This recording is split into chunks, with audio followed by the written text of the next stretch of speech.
That kind of sucks because now I can't see the comments. Oh well, just gotta have to deal with it.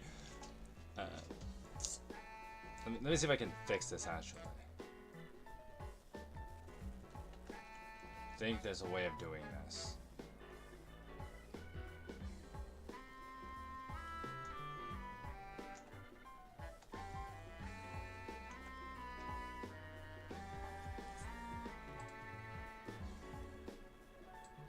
Just give me a minute. I did not have enough foresight when I came up with this. There, I got it. All right, now I can see comments if you guys actually post comments.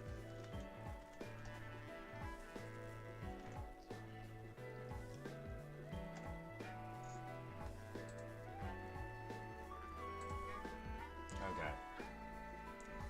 Don't know if you can hear me behind the image here, but I am munching a little bit before we actually start. Give you guys a couple more minutes to, hop in.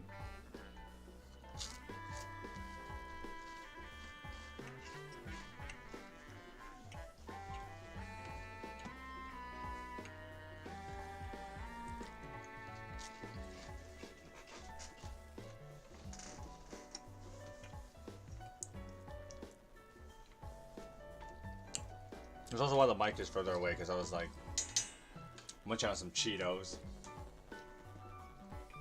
I can't actually see OBS, but I assume that my settings that I set up before this video, this stream, would go through properly.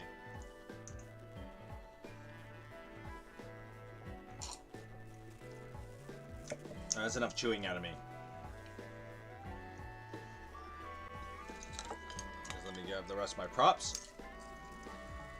My phone for notes. See, this is how hardcore it is, because, like, I got notes on the PowerPoint, I got notes on my phone, but at the same time, this is the highest quality you're ever gonna get out of me. Hello and welcome to the Streaming Parson Podcast, number 23, I think it is, and today, I'm gonna do a story time style telling of my weekend, last weekend. So, if you remember, I did not stream last Friday because I was away at an event in Vancouver called Anime Revolution, or AniRevo, which is how we're going to basically refer to it from now on. And it went from August 18th to the 20th, so last Friday, Saturday, Sunday. And today, I'm just going to tell you about it, just because I don't have much else to talk about, and I do want to gush a little bit about anime, and when else am I going to get opportunities to do that on the Streaming Parson Podcast?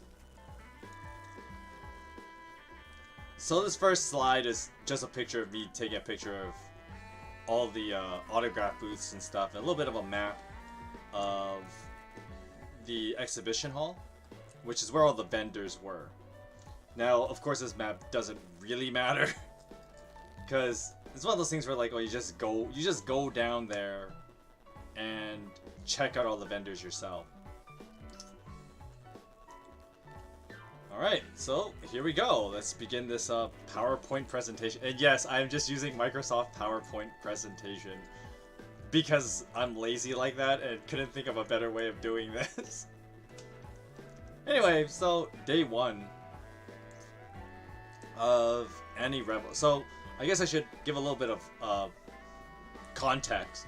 So I took the last weekend off from work just to go to this as well, and it's one of those things where, because I haven't actually taken time off work in a long time, I haven't actually had the opportunity to do stuff like AniRevo. As a matter of fact, I wanted to go to the AniRevo last year, but I just didn't get to. I was just, I don't know, too preoccupied with work and whatnot and other things. And so it didn't happen. But this year I really wanted to go. And one thing that I made a note of when I went, and you'll see a lot of this throughout the PowerPoints, is that I wanted to take a lot of pictures with cosplayers, because I had a buddy who went last year. And this kind of what like spurred me is like, okay, I'm definitely going this year to AniRevo.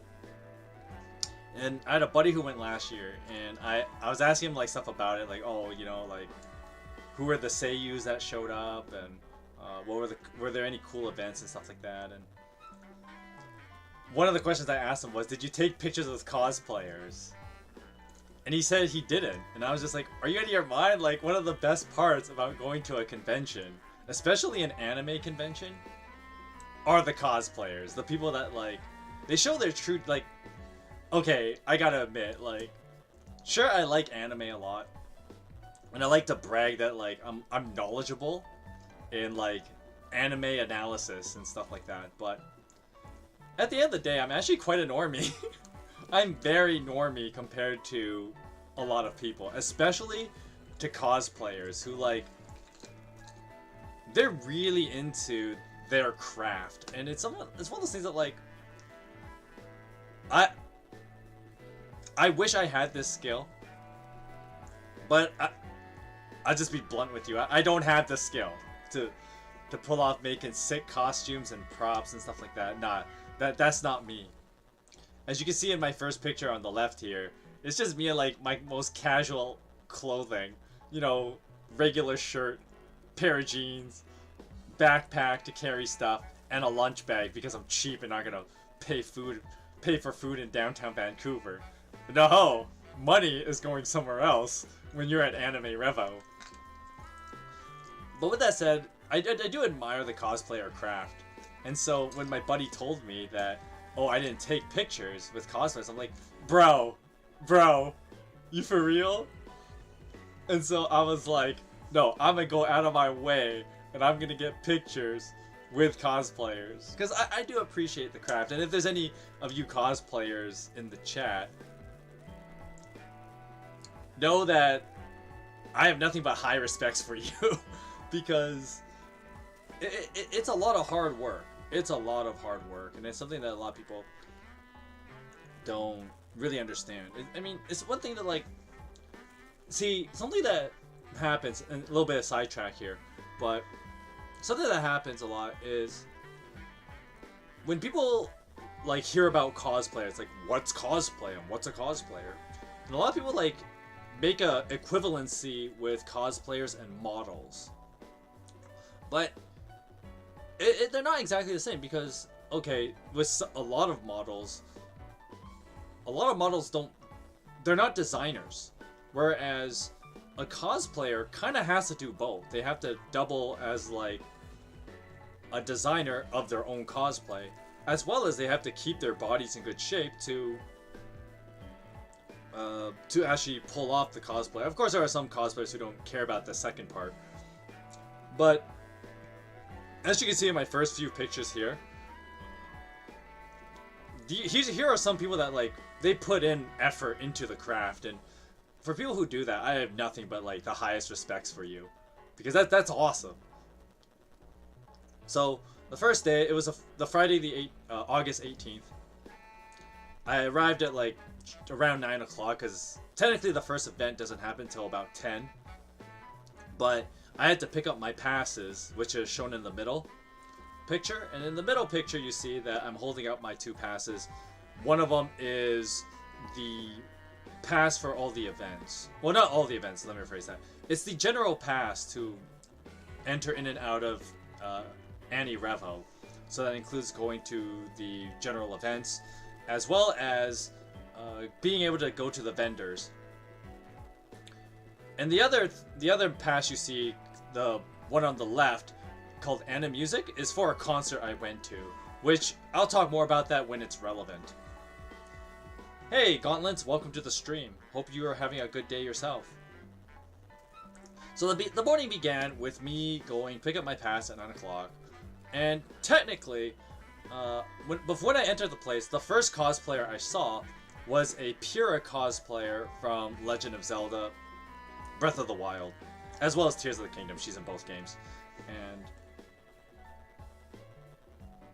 this is an amazing cosplay. Like, I knew this weekend was going to be amazing, because if the first cosplay I encounter looks this good, I'm ready to see all the other, like, great effort cosplays that I saw.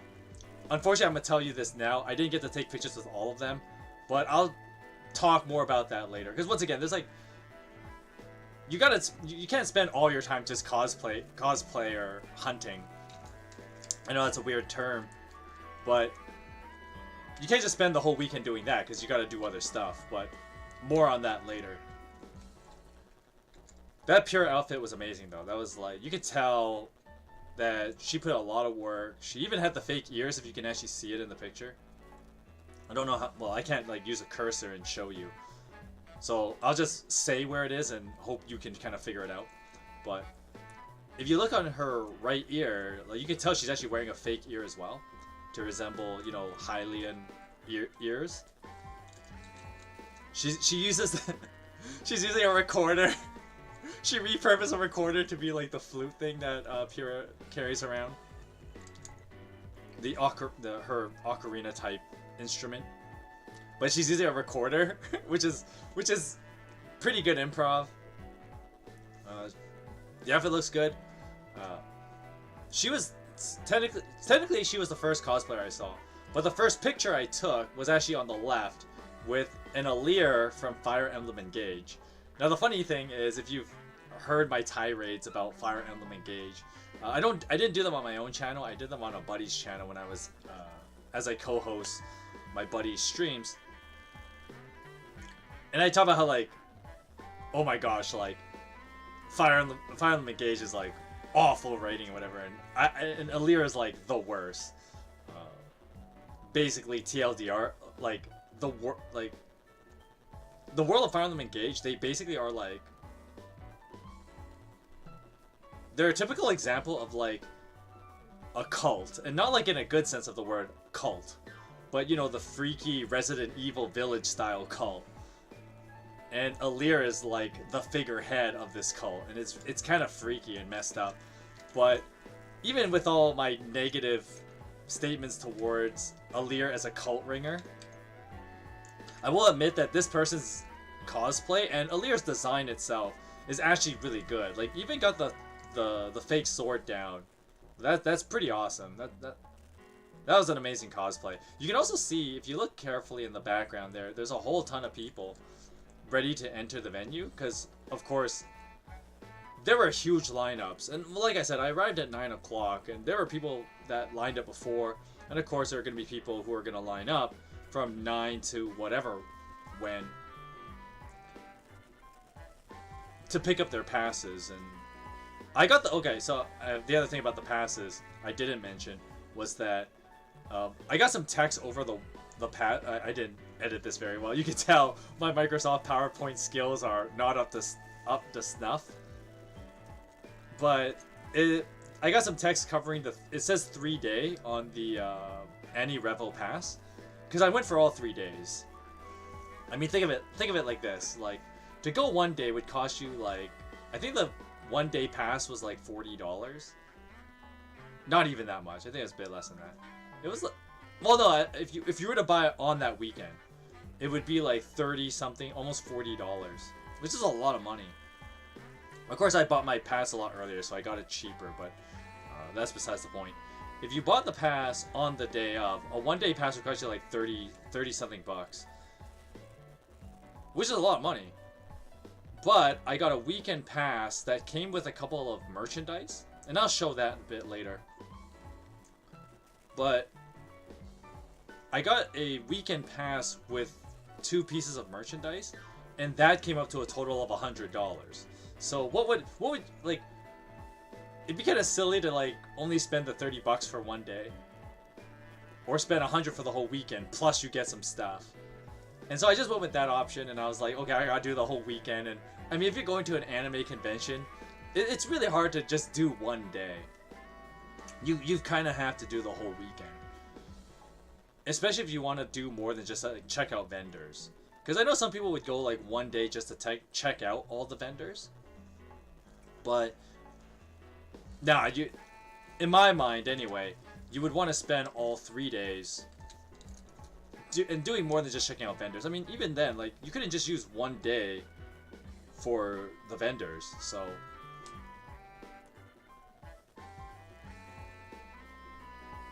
oops. I'm sorry. I need to check. I screwed up something here. Okay, there you go. Just messed up my notes there. Anyway, I had to line up for about like... I think I waited in the lineup for like about half an hour to pick up my pass. Because, I mean, that's how long the lineups were. And then after that, I found the Pura again. Because she was like a couple people in front of me in the lineup. So it was pretty easy to like tag her after I picked up my pass. And I was like, hey, you know, like your cosplay's really sick. I really like it. Could I take your picture? And then I took her picture. So that's the first part of day 1, I guess. Alright, part 2 of day 1. So, I'll just talk about some of the stuff I did. I took the picture here is just a picture of the first day's calendar. And I didn't go to, well, I just went to like more events, but of course with those things you can't really take pictures, so you just get this. Alright, so the first thing I did was I went to the opening ceremony, which is at 10 o'clock. On the top left of the PowerPoint there, I have like it shows 11 a.m. and the opening ceremony is above that. So I went to that, met up with my friends. We met up there, and we checked out the opening ceremony. We actually stayed for the whole time there. Because I know some people like leave during like the opening ceremony, they don't have to stick around for the whole thing, whatever. But we stuck around for that. And then after, the opening ceremony was only like just over an hour. So after that, we went to a little, one of the like panels, I guess you could say, but it wasn't really a panel. It was just a little fun thing for like con goers to play a little game called Name That Video Game Tune. And it's exactly what it sounds like. You guess video game music. And you know, one of the funny things when I was playing it was that I thought I'd do pretty well, but nah, I'm too much of a normie.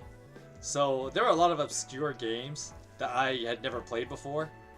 Because, I mean, even a gamer like me only plays so many video games. Because, you know, life. I did alright in it. I think I got like, I think there are like 50 songs and I got like 30 of them right. But there are some people that were like 40, and so you obviously lose to them. It was a fun time. And we even saw a guy, there was a picture I didn't get from one of my friends. Because it's on her phone. And there was a guy there, and he had one of those like, so you know those costumes or suits where they like, they're blow up suits? I guess you could say so. Like it even has like an air generator and it blows up the suit. And there was a guy who was the Red Among Us character. I mean the Red Among Us. And there was a guy in that suit, and we saw him. We were like, dude, that's awesome. So we took a picture with him, but I don't have it in the slideshow because I forgot to grab that photo from my friend because it's on her phone and not mine. So I'll have to go hound her about that later.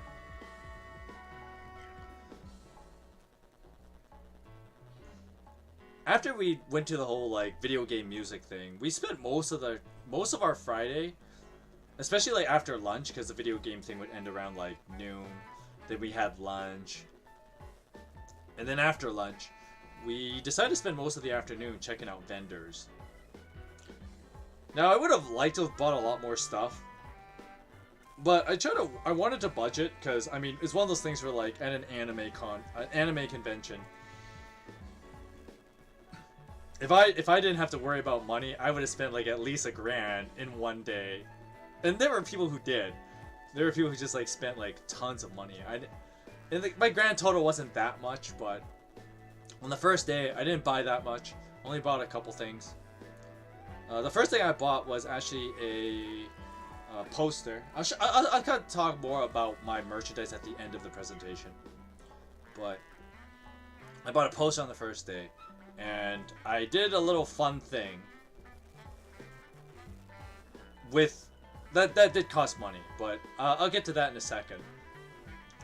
I guess because the note is here as well, I'll talk about how after the vendors, a buddy and I, we went to this event here that at 4:30, if you can see it on your left. It was the Tunnel of Summer Canadian premiere screening. So there's an anime called the Tunnel of Summer, and it's supposed to be coming out soon. And it was premiering at AniRevo, and it was supposed to be at 4:30, but when my buddy and I we got there like kind of late. We got there like 4:45, but apparently it wasn't showing, and they were trying to do some technical difficulty stuff. One of the hosts of this particular panel, they were trying to keep the guests entertained with wrong answers only kind of Q&A. For those of you who don't know, wrong answers only is, well, it's exactly what it sounds like. So basically, the joke is that when you take a question, and it could be a question about all kinds of anything, but in this case we're talking about anime. The person who answers the question has to do their best to give the wrong answer. Because normally it's a question they would know and be enthusiastic about. That's usually how the game works when you do wrong answers only. Usually you ask someone about something they're passionate about, and then they have to force themselves to give the wrong answer as opposed to passionately answering the question correctly, or at least well enough. Maybe one day I'll do a wrong answers only, and I'll kind of show you how that game actually works. But the guy was doing a pretty good job with wrong answers only. And we were playing wrong answers only for like another 40 minutes. It was almost like 5:30. And they were the hosts were just like, okay, we've been at this for almost an hour. We can't get this thing working. We're sorry. We're gonna have to cancel this event, which sucks. I was hoping to watch an anime premiere, but it didn't happen. And then after that, I made a huge rookie move. Not only did I not bring enough cash with me on the first day, but I also forgot my phone charger at home. And so my phone started dying because, you know, between playing games and lineups, playing phone games and lineups, as well as taking pictures with cosplayers, my phone battery was dying, I guess I should say. And I didn't want to stay till like 9 o'clock or something, and then have like a dead phone. So I was like, okay, 5:30. My buddy was wanting to go home as well, so we just went home. We didn't stay after that. Go home, have dinner, you know, that kind of thing. So that was day one in a nutshell. Okay, so we got a couple pictures here. So a couple more cosplayers. Yeah. If it wasn't obvious to you guys, Nino is my favorite quintuplet. And yes, this will come up again. So I found a Nino cosplayer. I'm like, gotta have a picture with her. I mean, if there were more Nino cosplayers, which I'm surprised there wasn't, because too many anime normies. But if there were more Nino cosplayers, I definitely would have taken more pictures. And we had I guess it was a sexy Spyro. Maybe she was something else. The hair suggested something else. But she had the whole dragon thing going on, so I thought it was like, you know, sexy Spyro. That was my guess. Could be something else entirely. I am an anime normie after all. And I will say this now, so a lot of the cosplays that were going on, there was a lot of Genshin Impact, which the woman on the right could very well be a Genshin Impact character, and I just don't know. But I never played Genshin Impact. I watched my brother play it for like a few days, and he only played it for like a few weeks. So I'm not that deep in the Genshin Impact rabbit hole. So for all I know, the cosplayer on the right could very well be a Genshin Impact cosplayer, and I just don't know. But it was a sick looking outfit, so I took a picture with her anyway. Now this thing in the middle here, the middle bit, it's not it's actually a little video, and I'm gonna play it in a second. But what happened was, basically, as you can see, there are a bunch of capsule machines, and of course, capsule machines. Basically how it works is you put in like money or tokens. In this case they were tokens. And you would put the tokens into the machine, and then you put your tokens in, and then it would draw out a capsule, and the capsule would have a toy or a keychain or something like that. And so I didn't take a very good picture of this, but I'll kind of just tell you what it is. So we were talking about the quintessential quintuplets, and there was a quintessential quintuplet keychain capsule machine. Now normally I am not one for the gotchas. If you watch my when you watch me co-host Toasty Alir's Fire Emblem Heroes video streams, I'm always on his case about like spending too much money on gotchas, because he spends like a lot on gotchas actually. I'm like, dude, man, you gotta pay your car expenses and stuff like that. You can't be spending all this money on your gotchas. But here I am spending money on a gotcha. I only did one pull though, and it was nuts though. It was actually kind of expensive to do the one pull. It was like $15 to do one pull for a keychain. Now I know most people think like, holy moly, that's a rip. Why would you ever do that? But it was for the sake of fun at the con, and it's not something that happens very often. So I decided to do a pull for the quintessential quintuplet keychain gotcha. And if it wasn't already obvious, you already know which one I'm going for. So here we go. It doesn't matter which side. Yeah. Or 5. You have to put all of them in. Yeah, because one side will be completely full. Okay. Yeah. And you put it up.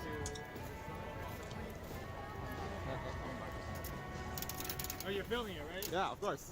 Okay, good. I think the orb tells you which one you got. Yeah. Boom! Yeah. Pull. I got a one pull. Open it. Going for Nino. No, it's Nino because I already told you yeah, back here. That's true. And it's pink, so. Yo. That's her color. Easy. 1 in 5. Easy. Okay, hang on. I'm gonna try opening this thing. Oh, the tape is in front. That's Yeah.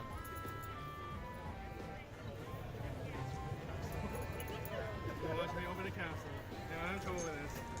The tape is I got it. It's just the tape in the way.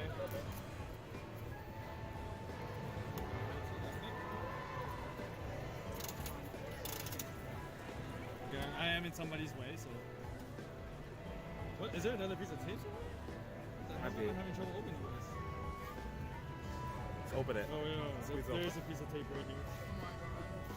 Man, that. Yo. Wow. Yay. So that was me pulling the quintessential quintuplet keychain and got Nino on my one pull. Of course, it's a 1 in 5 chance, which is pretty good.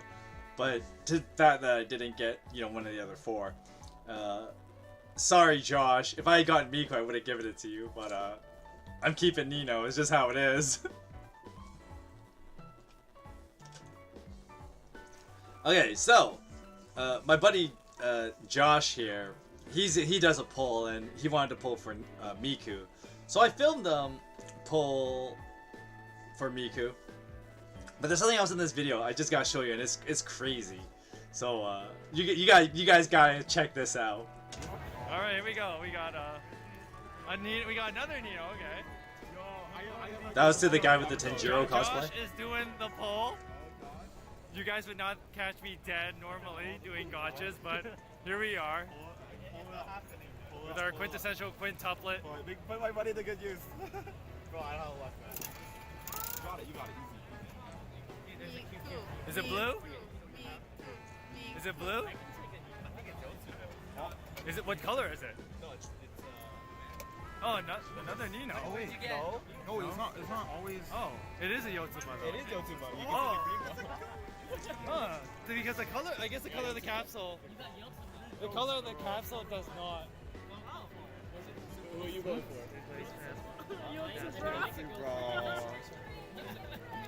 You Yotsuba? There you go. So Josh got Yotsuba. Oh, you're the guy the other guy was talking about. Which guy? I The bought. sticker guy? Yeah, I bought this thing off him, and he Oh, mentioned. shit. Yo, someone already. He mentioned that he mentioned that he met someone that had the sleeve. Bro, That's you. your question, man. Your question. Yeah. I was like, I heard Q's or T's, and then I just like Oh, went over nice. there. Yeah. Exchange your money for. Okay, so yeah, this guy here I met. He had this sick tattoo sleeve on his arm.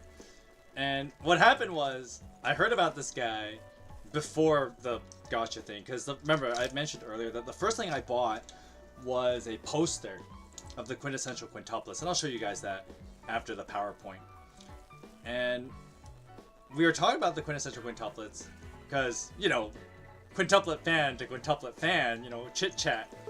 And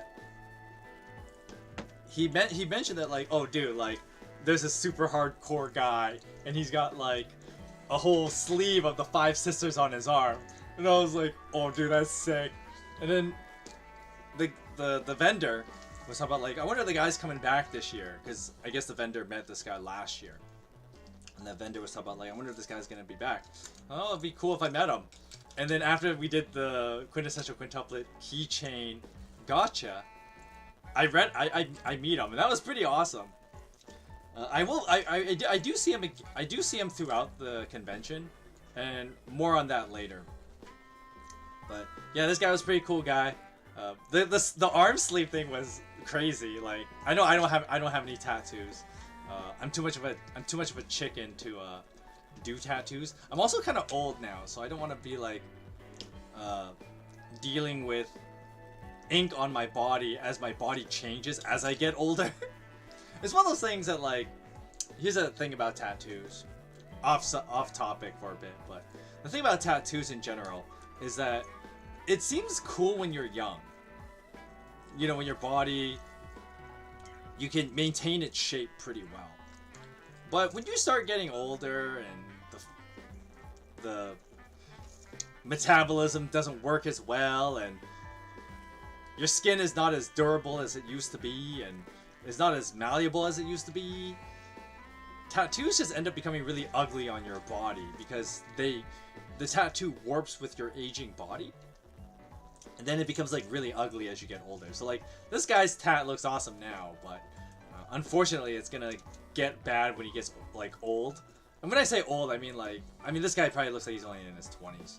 So when he gets to like 40, it's gonna look bad. But I mean, that's still like twice his life. Like, he has to basically live his whole lifetime again to run into that problem. So like I said, like, you're not gonna run into the problem right away, but it is a problem with tattoos in general. Because once again, it's one of those things that, like, tattoos look cool when you're young, but when you get older, that changes. Anyway, we'll just speed through the rest of day one. So a couple pictures with there are a lot of Tenjiro cosplayers. One guy was like, he was walking around with me for a little bit, and he was the guy who pulled the Nino when I mentioned at the beginning of this video. He pulled a Nino as well in the keychain gotcha. And then there was, of course, more Demon Slayer. As I mentioned earlier, Demon Slayer and Genshin Impact were probably the most cosplayed franchises at AniRevo. And I mean, why wouldn't they? Well, Demon Slayer is one of the best-selling mangas to date. At least, you know, in recent years. Demon Slayer's just been killing the charts. It's #1 right now, I believe, in manga selling. So, of course, there'd be tons of Demon Slayer cosplays. There was a number of Nezukas, which I somehow didn't get a picture with a Nezuka cosplayer. That would have been pretty nice. And then, of course, the picture on the right is, I don't know what character this is. If someone knows, you can enlighten me. But she's obviously a Genshin Impact character, but I don't know enough about Genshin to know, so you just gotta deal with it. Forgive my ignorance of Genshin Impact. So that was day one of AniRevo. Let's move on to day 2. So day 2, the first event, which was at 10 o'clock, was an animated music video contest, or AMV. And there were some good ones. There are some really good ones, and of course there were some that were kind of like really tacky. A lot of the AMVs use Cyberpunk 2077. There was a lot of Cyberpunk. There was a couple other ones that used newer animes I'm not familiar with, but I definitely want to check out. So I just realized, sorry, I just realized this now. Oh, this looks terrible, especially on my channel. But sorry about the kind of lewd pictures on the right side there. But this is Anime Rev, so you're gonna run into that. I just didn't know that I had that stand behind me in that picture. I'll talk more about that picture in a bit. The first picture on the left, we had a combat maid from Akira's combat maid cafe. So we had a combat maid. The guy had a pretty good get up, so I took a picture with him. I was in the lineup for the AMV contest, so you know you gotta take pictures. I would take the opportunity to take a picture with somebody in the lineup. You know, at least they're close by. The second one, the one in the middle, I found a very nice Android or Cyborg 18 cosplayer. So that's a nice look. You can't see the RR because she kind of cheated with the jean jacket thing, but whatever. It's a good cosplay. And the third one though, this guy, I saw this guy on day one, and I was like, dude, that was awesome. Where the guy himself is cosplaying as Mizuhara, Chizuru Mizuhara from Rent a Girlfriend, and then brought with him the Kazuya cutout. I'm like, bro, that's hilarious. Oh my goodness. Because, you know, it'd be like, it's the typical cringe thing if he was dressed up as Kazuya and then had like a cutout of a female character, you know, the typical loser weeb cringe moment. But no, this guy was creative with that same motif and dressed up as the female character and brought the dude as the cutout. I was like, dude, that's awesome.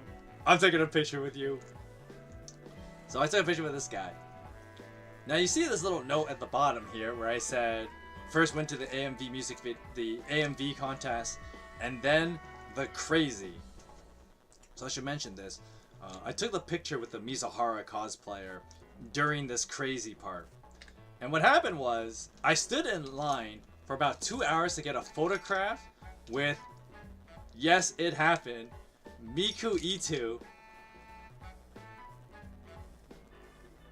And that lineup was from, like, the lineup was from, like, 12:30 to 12:30 to 2:30.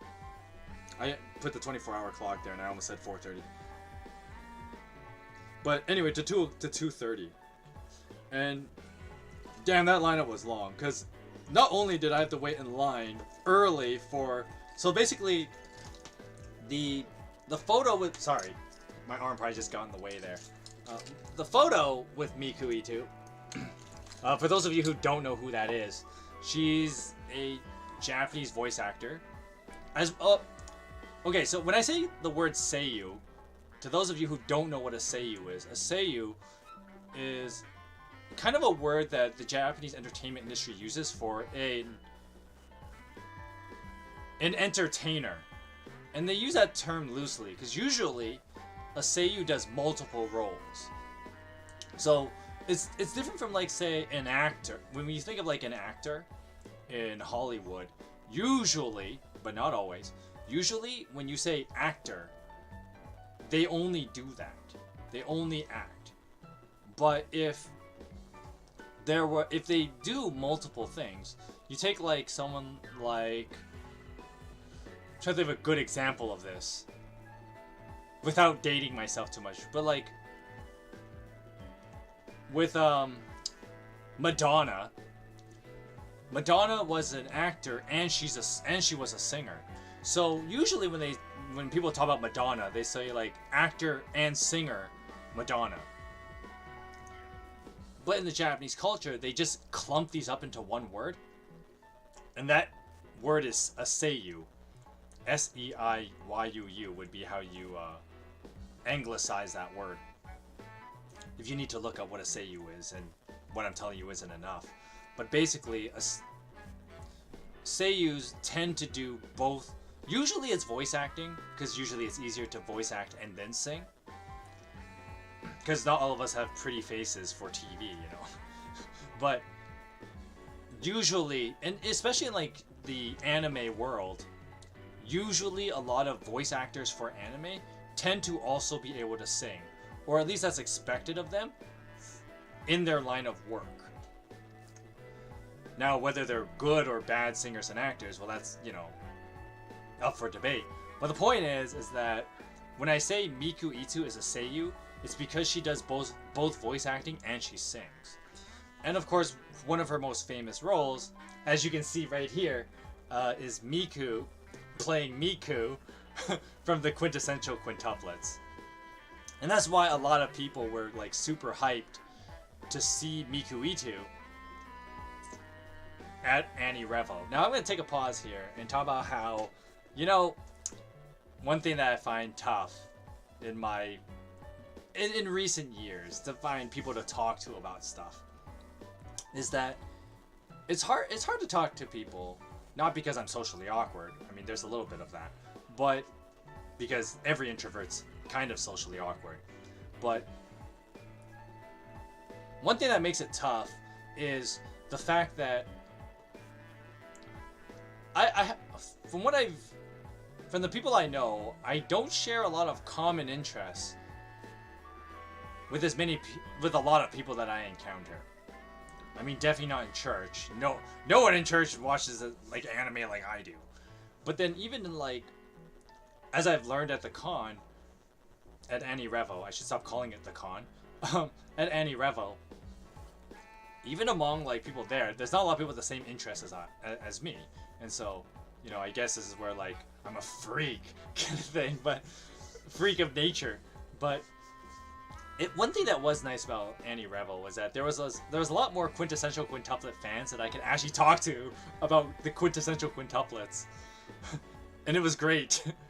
It's one of those things that I'll gush more about this at the end of the presentation, but there was the fact that I had people to talk to about the quintessential quintuplets was amazing. And even though I had to wait in line for 2 hours for a picture with Miku Ito, who played one of the quints, there were people in this lineup with me, and we could talk about the quintessential quintuplets. And then of course I started a war in this lineup. I'm surprised I didn't get crucified for my takes. But in a line for Miku Ito, you don't bring up that your favorite sister is Nino, and then Ichika after that. So Miku's a third place for me. Kind of just sits in the mid. Sorry guys, that's my take. You just gotta deal with it. But hey, that's not gonna stop me from getting a photograph with Miku Ito. She's also Greta from Spy Classroom. She's played another couple small roles here and there in other mostly romance comedies. Spy Classroom's a little bit different for Miku Ito, but she usually plays she was in Kubo Won't Let Me Be Invisible. She was the older sister, which is hilarious because she works with Hana Kanazawa, who was Ichika in the quintessential quintuplets, but then in Kubo, Miku Ito plays the older sister, so it's kind of funny there. Anyway, I lined up for 2 hours to get a photo with Miku Ito.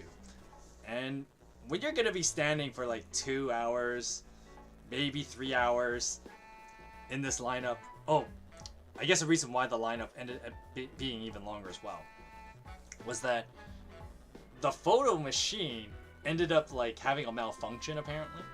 So after you take your photo, you don't get the photo right away. We had to make a new lineup to pick up our photos, and that was, that's a lot of standing around and waiting in lines for stuff.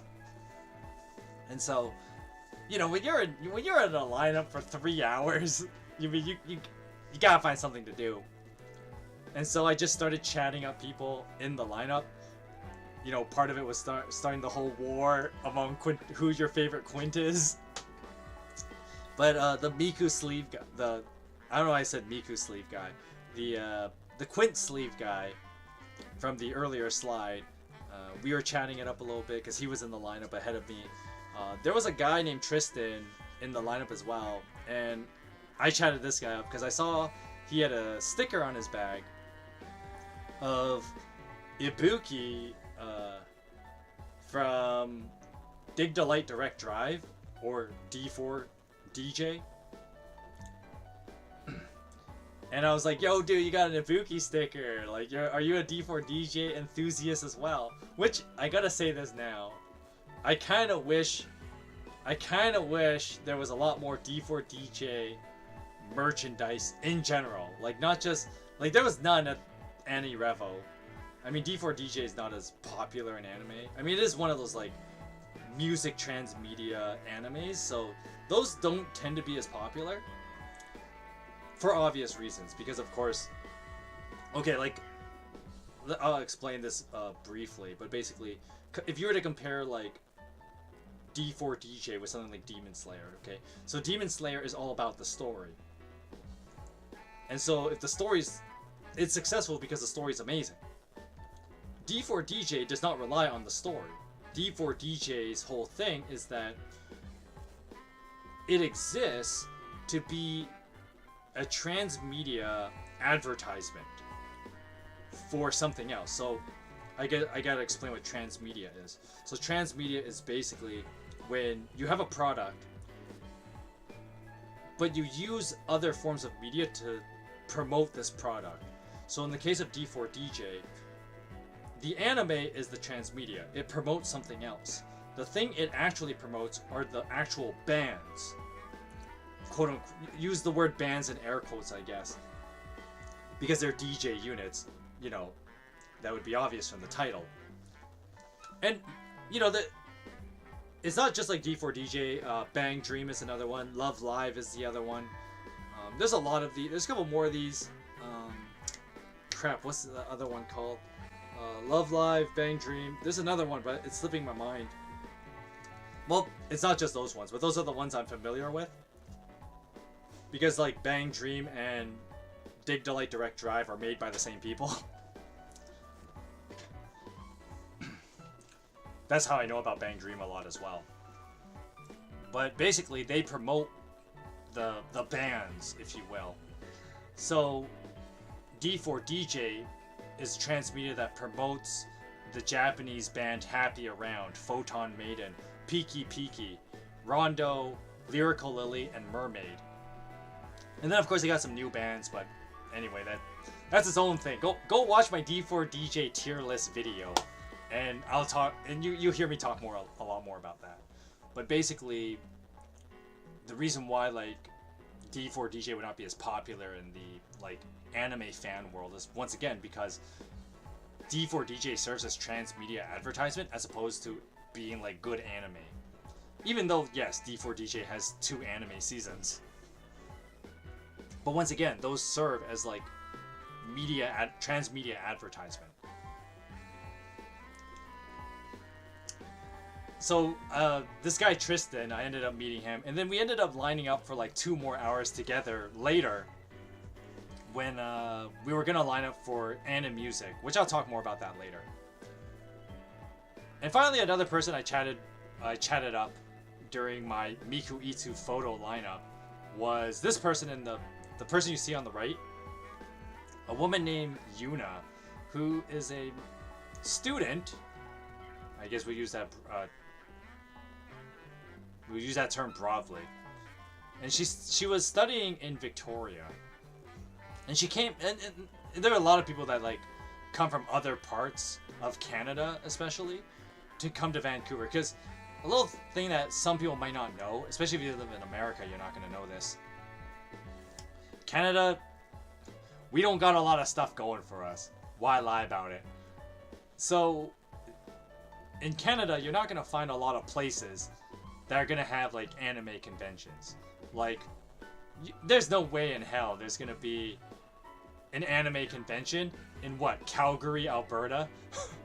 Yeah, give me a break. All the anime conventions, they're in Vancouver. Vancouver has the anime convention in Canada. And so people from other parts of Canada come to Vancouver. And so Yuna was one such person. She was studying in Victoria, which is on Vancouver Island. It's a few hour ferry boat ride from Vancouver when you go westward into the Pacific Ocean. And there's Vancouver Island, and Victoria is a city there. Of course, I'm familiar with Victoria because I have an older sister who lives there. But anyway, that's besides the point. This Yuna here. Yuna had basically come from Japan to study in Canada, and while she's a student, she's like, you know what? I'm gonna take this weekend and go to Vancouver to see Miku Ito. Like Yuna's a pretty hardcore fan of Miku Ito, because she's like, okay, so she came on Saturday. She also came on Friday to the Friday music concert, which I will talk more about that later. Because there were multiple music concerts at AniRevo. So she was here on the Friday for a music concert, and then she came on Saturday just to do the photo with Miku, and try and get the autograph as well. But the autograph thing didn't happen, and that was just a shame because the reason why is because you can't double dip. You're doing the photograph and doing the autograph signing. There are two different lineups that have two different time frames. But the stupid part is that, well, I mean, it's not, I mean, it is stupid, but at the same time, I can see why it's that way. But the autograph signing was at 2:30. But as you can see here, we were in the lineup to pick up our photos with Miku Ito at 2:30, so we couldn't like go into the line. There's no way we'd make it because there was already like a huge lineup for the Miku Ito signing. So Yuna here she came on the Saturday to try and get the photo and the autograph, but the autograph didn't happen. So she was someone that, you know, we chatted a lot with and talk about anime and stuff and why Miku Ito so great. Because that's what you do in a Miku Ito lineup, right? Is you talk about how great Miku Ito is. So we were just talking about, you know, anime interests and whatnot, and then unfortunately she had to leave because she had to go back to Victoria, and so she went back the Saturday night, which was a shame because that means she would not be able to do the signing thing later.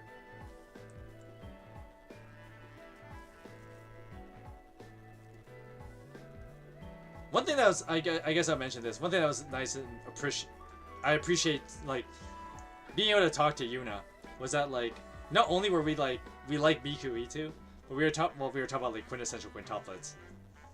And talk about, like, how we both appreciate Inori Minase as a singer. And that was so cathartic for me. I'm like, yes! People who appreciate Inori Minase as a singer with me. I mean, there are obviously other people that like her as a singer. I mean, she is very popular. She's been singing and had tours like for 6 years. So, I mean, she's still pretty popular. Anyway, that was a weird sidetrack. But not really, because Inori Minase is awesome.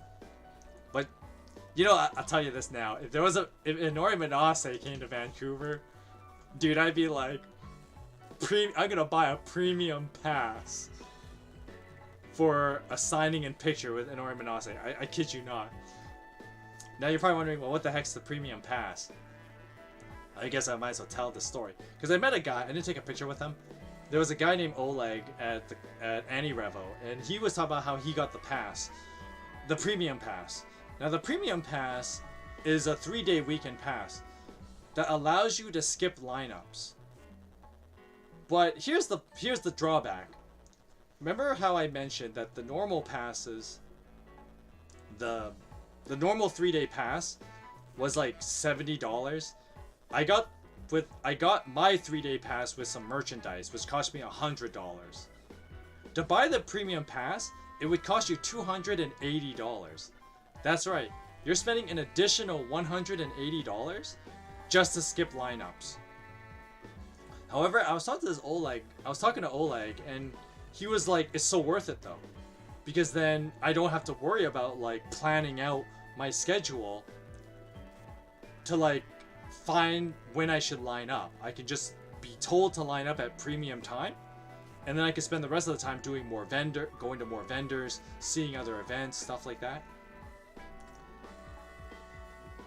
And when the guy was selling, he was pitching it like, you know what, you make a good point. Because as I will talk more about at the end of this, I wish I was able to do a lot more shopping. So a premium pass would be pretty nice. But once again, a premium pass for one person is $280. Keep that in mind. That's a lot of money. That's almost 3 times as much as the weekend pass I did buy. So, but I'll say this now. If Inori Minase came to Vancouver in an anime revolution, you know dang well I would buy that premium pass. No questions. I'd so do it. Inori Minase is like one of my favorite seiyus as of late. Anyway, that's enough about that story. Alright, so part 3. I waited in line for 2 more hours. So I was in the lineup for like 2.5 to 3 hours. With waiting for a Mikuitu photograph. Now I gotta wait 2 more hours for the AniMusic's event. Now what the AniMusic's event is that it's a live music concert with 3 seiyus. Well, technically one of them isn't a seiyu, but we'll get to that in a minute. Hey, what happened to my music track here? I'm sorry, what happened?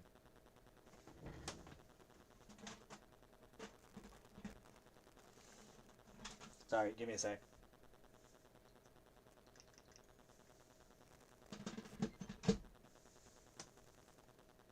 My music track went all weird. I guess because the thing, like, it went for an hour and I didn't bother to, I didn't do anything, so I guess the music track just ended. Anyway.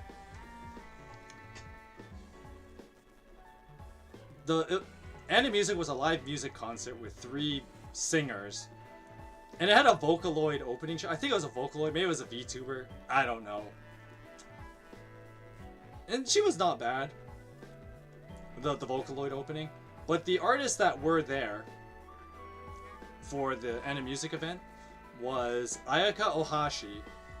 For those of you who don't know who that is, she was Hatsune Kashiwazaki in Princess Connect Redive. So, for those of you who are into your Isekai Quartet,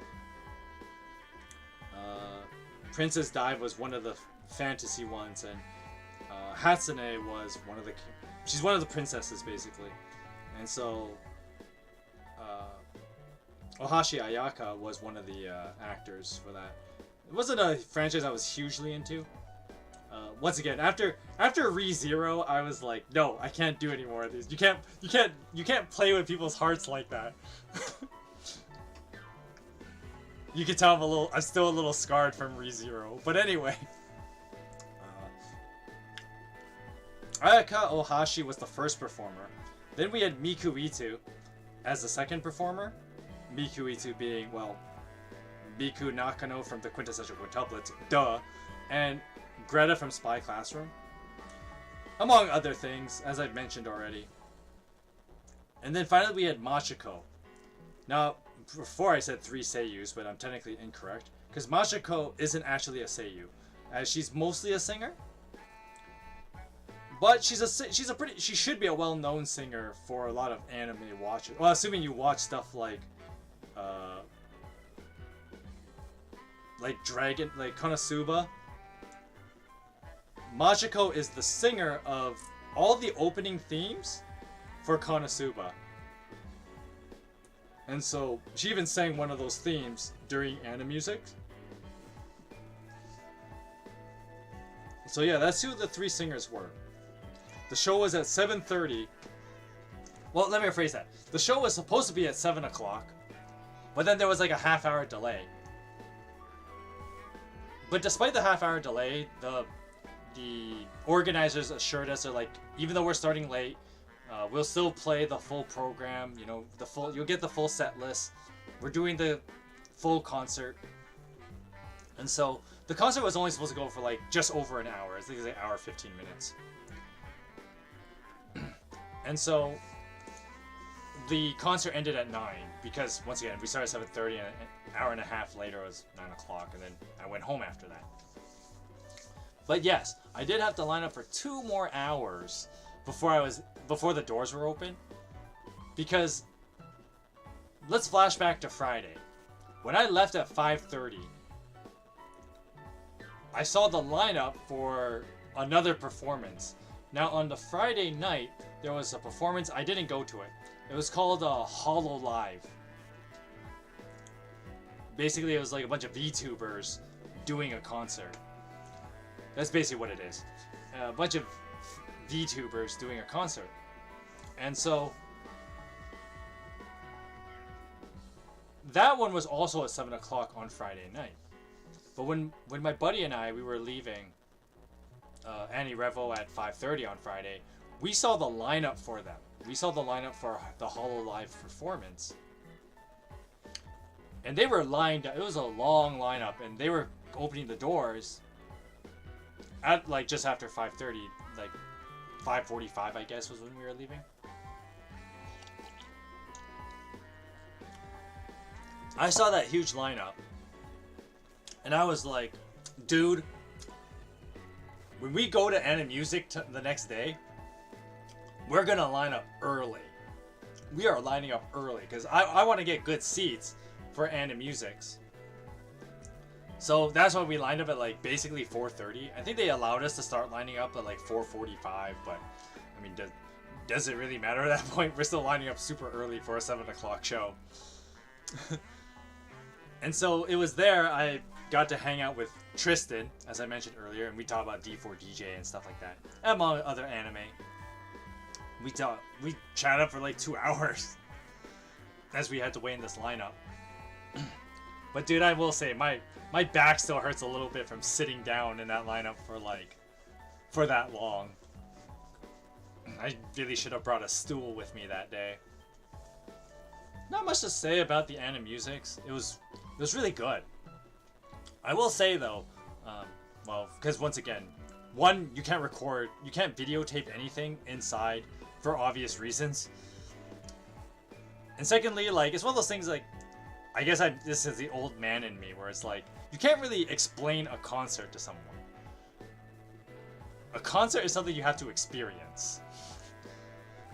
So, I mean, what can I say? I would just say it was good. I liked it. I liked the music. It's loud. My hearing has been shot for the last few days because of it. You know, that kind of thing. But a few things I will mention about the concert a little bit was I was surprised Ayaka Ohashi's English was actually pretty good. Like, obviously she spoke with an accent, but she was able to articulate English pretty well. Whereas, like, Miku Itu goes up, and she just goes Japanese the whole time. Miku Itu, no English whatsoever. Aside from the whole, hello! So, Miku Itu, no English. And as a matter of fact, I had to translate for my friend who was with me. And I was, like, translating him some of the Japanese Miku was saying. But Ayaka was actually, like, her English was pretty good. I was like, oh, that's cool. Machiko had okay English. But it kind of showed that, like, Machiko did know a fair amount of English because, and I will mention this part about the concert. I mean, it's one of those things of, like, concert culture, if you can even call it that, where after the, performers do their show, the audience yells encore. Everybody wants an encore. Because everybody wants more, nobody wants the show to end. We're having a grand old time at AniMusics. So after, the people yell encore, and what happens is all 3 of the performers come on stage. Of course, if it wasn't obvious before, if my implications were not obvious before, obviously the 3 singers all perform separately. I mean, how else are you gonna keep us entertained for like an hour and a half? Well, an hour, because we had the Vocaloid at the beginning. But you get what I mean. At the end, after the show, and then people were yelling encore, and all 3 of them come up on stage. And Machiko kind of does like a little, like, it's mostly her doing this skit, and use that with air quotes there. But basically she does like a little skit, and Machiko does this, she kind of does this whole thing where, like, now Machiko's saying most of this in Japanese, where she talks, and I had to translate this for my friend. It's like, Machiko's about how we're gonna keep this like short, So we're all three of us are gonna be here at the same. We're all three of us are gonna do this little encore for you.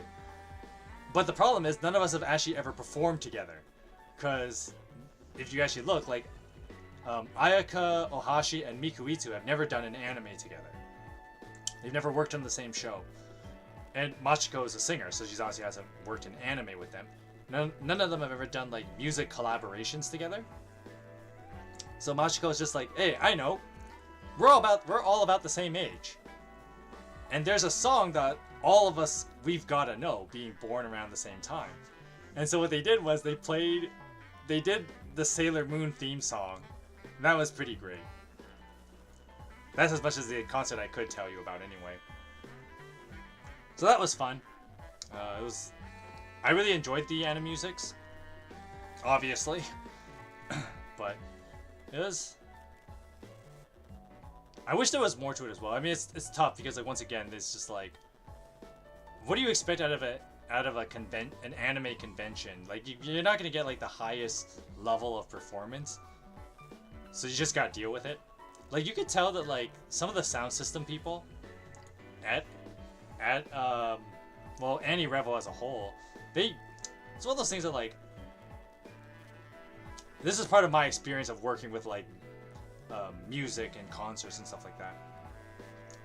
A lot of these guys don't know how to work sound systems because you get weird moments where like there's too much ambience going through the speakers that, one, it can be hard to hear the singer at times, and second, when you have too much ambience, you end up creating like certain sound waves that make people go deaf. And so it's just like, bro, like, you guys are such amateurs at this. I mean, to be fair, most of them are probably like volunteers, so I guess like they're not gonna be people with like that kind of technical know-how. Anyway, on to day 3. So day 3 begins with an idol showcase, where basically fans perform to Japanese music. That's basically the bulk of it. As well as things that, okay, so in this case, like, the idol showcase is kind of whatever, you're allowed to film. So I filmed this one guy. There were a lot of acts, and there was one that was really good, but I didn't film it because I was just like, no, I'm just gonna watch it and let it be burned into my memory.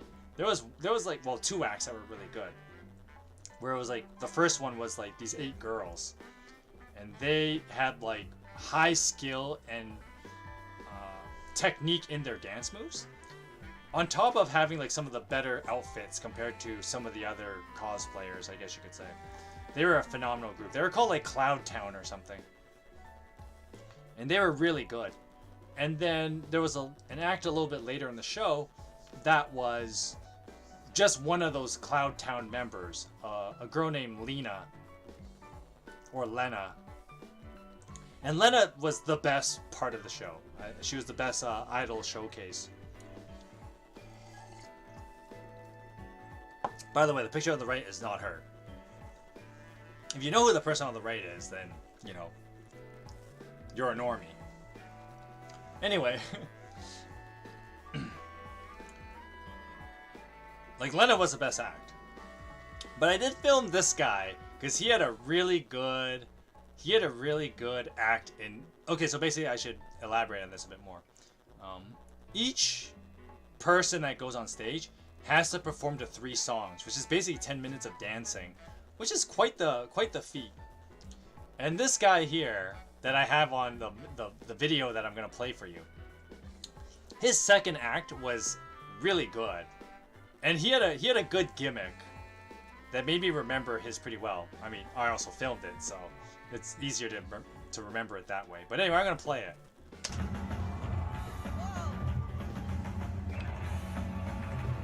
The guy puts on a cat outfit.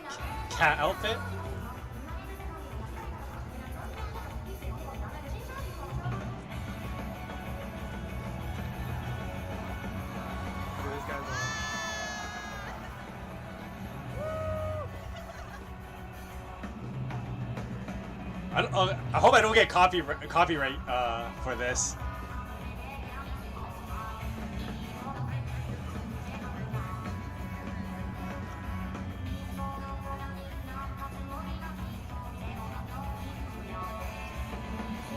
I'll just let this play for a bit while I munch on some Cheetos.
Okay, so anyway, I'm gonna go back. Okay, I won't play the video again, but I wasn't gonna play the whole thing. I think it's like I filmed like 3 minutes of this guy, but anyway, he had the whole cat like gimmick, and that was kind of cute, and he was actually pretty good. If I were to be like a dance critic though, his only flaw, and why like Cloud Town that came like a couple acts after him, which is so much better, was because this guy relied too much on his own raw athleticism. And I didn't, like, you don't see as much in the cat performance, but in his other 2 sets, he shows a lot of athleticism in his dance movements. But it's more like, it's less about the technique and more just about like, oh, he's strong enough to do a flip. He's strong enough to like, do certain jumps. And less to do with like actual technique. But, I mean, he was still very entertaining to watch. Finally, after that, got another picture with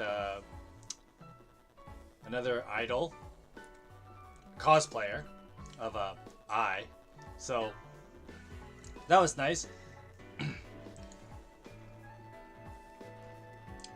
Alright, so, if you remember, I mentioned that whole thing about how when I did the Miku Itu photograph on the Saturday, I wasn't able to double dip to do the autograph. Because obviously the 2 events kind of just overlap at some point. And so, Sunday I was like, okay, I'm going to go for the Miku Itu autograph. I got to commit. So, I mean, if it isn't obvious, you can see it here that I have the autograph.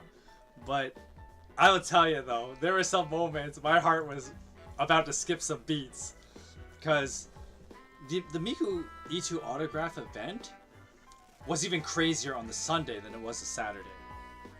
So I leave the idol event early, and I go down the stairs. I was like, okay, I'm gonna check out the Miku Itu and see if there's a lineup started yet.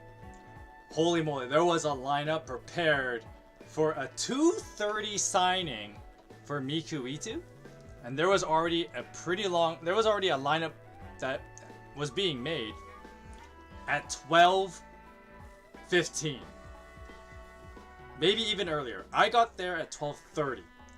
15 minutes showing up after the first guy, and there was already tons of people in front of me. So you can't see it all that well here, but you see those like white curtains that are supposed to act as barriers of a lineup? Well, it loops around quite a bit. So what you see there in the picture, also the quintessential quintuplets sleeve guys in the background photobombing a bit, because he ended up being behind me in this line. I didn't chat with him afterward to see if he actually got his autograph, but I was in this lineup for 3 hours, because the lineup, like, basically the white barrier. Okay, so let me put it this way. Let me backtrack a bit. So before the white barrier, there was actually a lineup. You can't see it, but if you were to go to the left of the picture and go further back, there's a stage, and then on the side, on the other side of the stage, the side you don't see, there's a empty area there, and that area was just a huge lineup for Miku Ito's autograph. And so I was in that lineup because, of course, the lineup area you see in front of you, that was being used for someone else, because someone else was doing their signing earlier. Miku Ito's autograph signing wasn't until 2:30, but I was lining up since 12:30. So for 2 hours, I was lining up, and the scary part was when they said, "Oh yeah, you guys in this part of the line and further back, there's no guarantee you're gonna get an autograph." I was like, no way, like I'm here at like 12:30 for a 2:30 signing and being told that you're not guaranteed an autograph. Like, dude, that's pretty scary. And so, like, oh man, like the press, you feel a little bit tense. You're in this lineup for a long time. I'm chatting up more people like Evan and Angela here. Just 2 people I met in the lineup. Just talking about Miku Ito some more. Because that's what you do in a Miku Ito lineup, right? You talk about Miku Ito. So we were just chit-chatting, and I was hanging with these people, and when we got into the white barrier part of the lineup, and at this point it was like 2 o'clock. Maybe like closer to 2:30. You can't see it, but you notice there's like well, I don't think you can see it here, but there was like a red piece of tape, and the red piece of tape was like no guarantees, and we were behind that part of the lineup. We were behind the group that was guaranteed to make it, because of course the premium pass. So a little bit of context here. Excuse me. The Miku Ito signing goes from 2:30 to 3:30. Hence the 3-hour lineup. Because basically I was in the lineup till 3:30. But as it was like, what happened was, of course, the premium pass guys all show up. And the premium pass guys, there were a lot of them. I guess there are that people that are just that hardcore. But they took like half of that time. From the 2:30 to 3:30, the general lineup didn't even move for half an hour. Which means that decreases the chances of, getting a Miku Ito signing. Especially when I'm in the white barrier part, behind a red piece of tape that basically says, if you're behind this, you're not guaranteed to get a signing. And dude, like, there were people in the lineup with me, we were like, oh man, like, just gotta believe, you gotta believe, right? I'll tell you, it was tense in that lineup. And so, eventually what happened was, I think it was like 3:20 or something. And the line was moving, and then they were like, okay, we can allow like 10 more of you. And I was in like the front 10 with Evan and Angela here. And then they did allow more people through. I think. I don't know how many. I think they actually... I should have stayed longer, but I had to do a bit of shopping. I think I think she actually stayed... I think Miku Ito... Wow, it's just slurring that word. Slurring her name at that point. Miku Ito was probably signing till almost 4 o'clock. Like, she did extra signings. Because, I'm sure she felt bad. I mean, it's one of those things that, like, it's tough about being a celebrity and doing signings. Like, of course you can't ask him to, like, stay there for 8 hours and just sign non-stop. Because, that, I kid you not, Miku Ito is this popular. And you can't see it, but outside of this barrier, the lineup barrier with the white curtains, there was actually still a huge lineup for the Miku Ito signing. There's just that many people who are huge fans, Brent. I mean, why not? Especially like if people went to the AniMusic, that probably went up because she was amazing during the AniMusics. But I could easily see, like, if there was an 8-hour signing for Miku Ito, that would not be enough time. Like, that's how big it was. So, here's a picture of me, Evan, and Angela standing proud with our signatures. Because I was like, yo, we gotta take pictures. Because we actually got our Miku Ito autograph. And you can see mine right here being held up by Miku herself. Barely made it to actually getting her autograph, but it was so worth it. It was so worth it. waiting that 3 hours was so worth it. The only downside to all that was that I didn't get a lot of chance to do more shopping. Of course, I only brought like $100 cash, which it was a low budget. Let's be real. I did buy a couple more things though, and I'll show you more of that. I'll show you that stuff when we finish the presentation. But oh, sorry. Cat. Anyway, I finished my shopping. Although, let's be real, if the Miku lineup wasn't for 3 hours, I would have stayed and shopped some more, because of course on the Sunday, this is the last day, it's a Sunday, the vendors closed at 5 o'clock.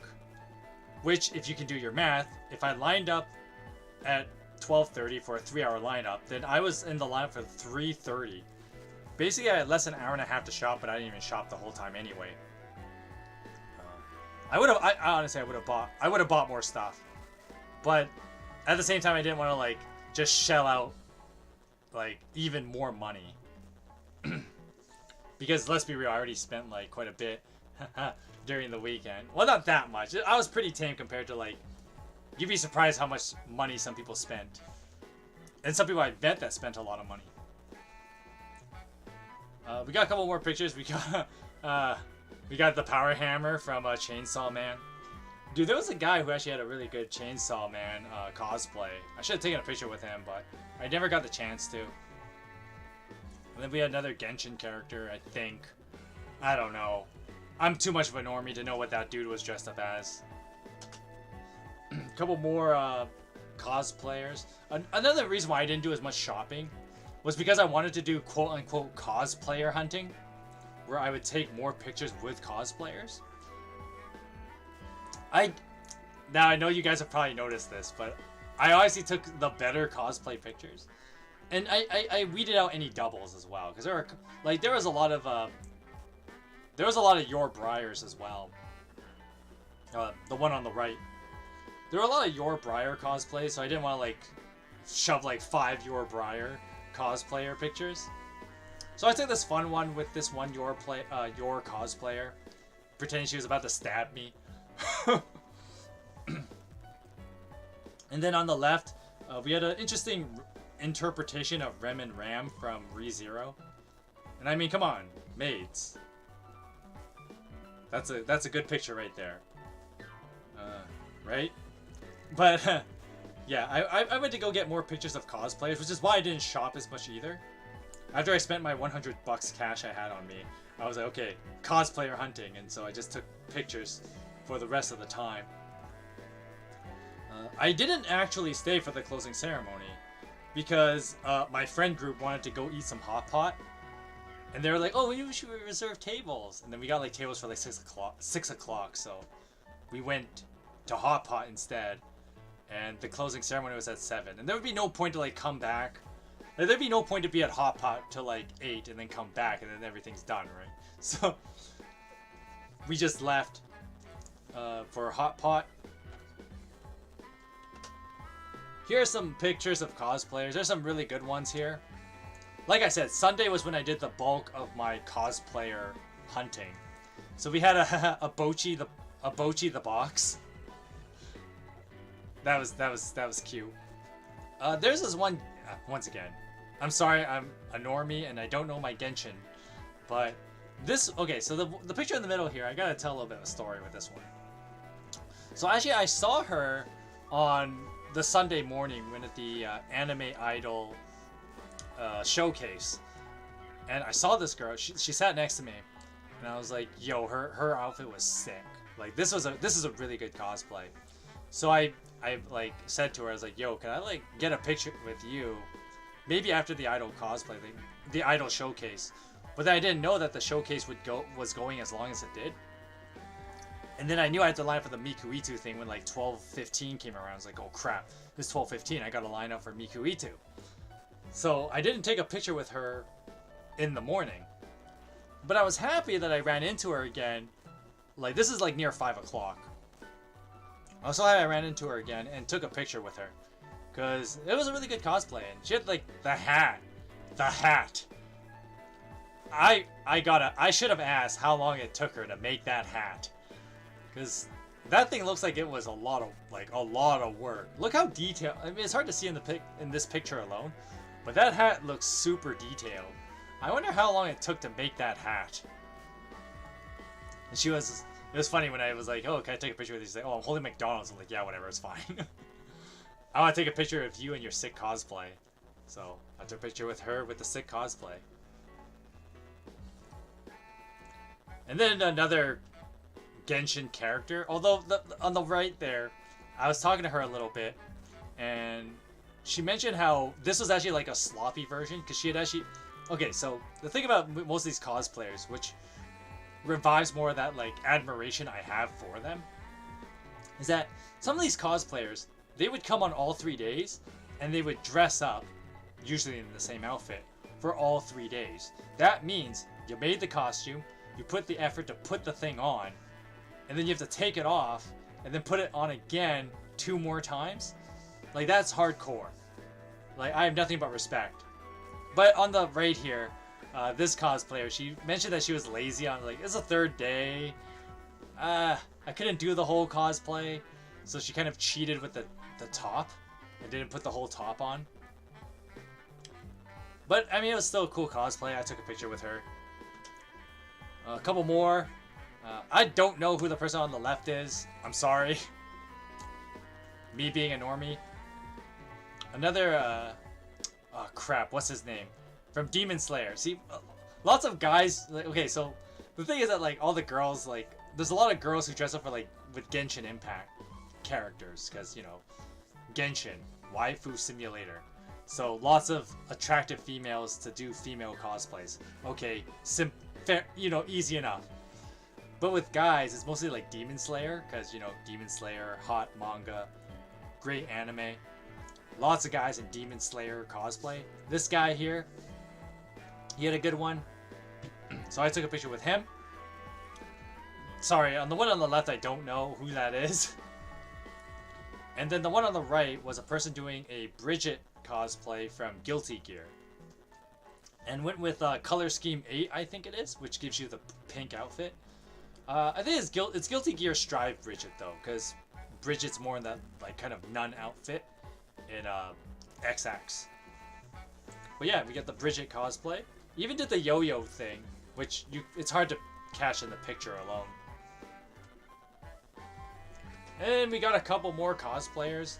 I don't know who that guy is on the left. I assume Genshin. That's just my ignorant guess.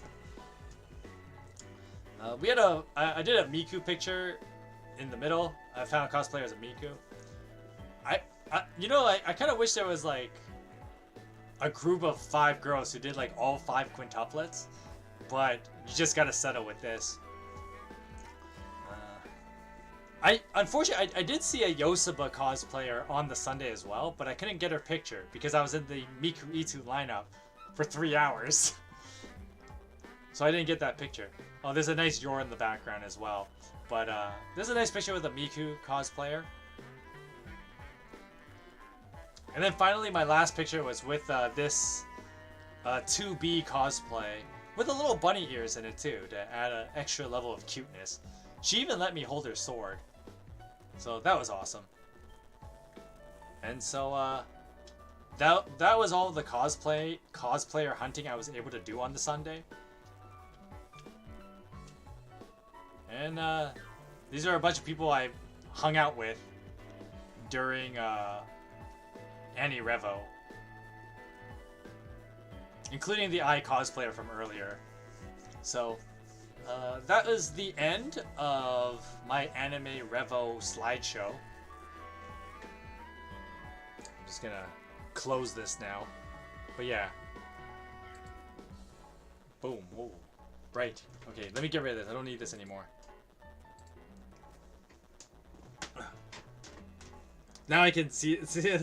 I had the whole like PowerPoint thing covering me this whole time. But anyway, that was my AniRevo weekend. Of course, there is one more thing we gotta deal with, and that is the merch that I got. So I'm just gonna move this out of the way first. I got food in front of me. So unprofessional. So So let's talk about the first thing that I got.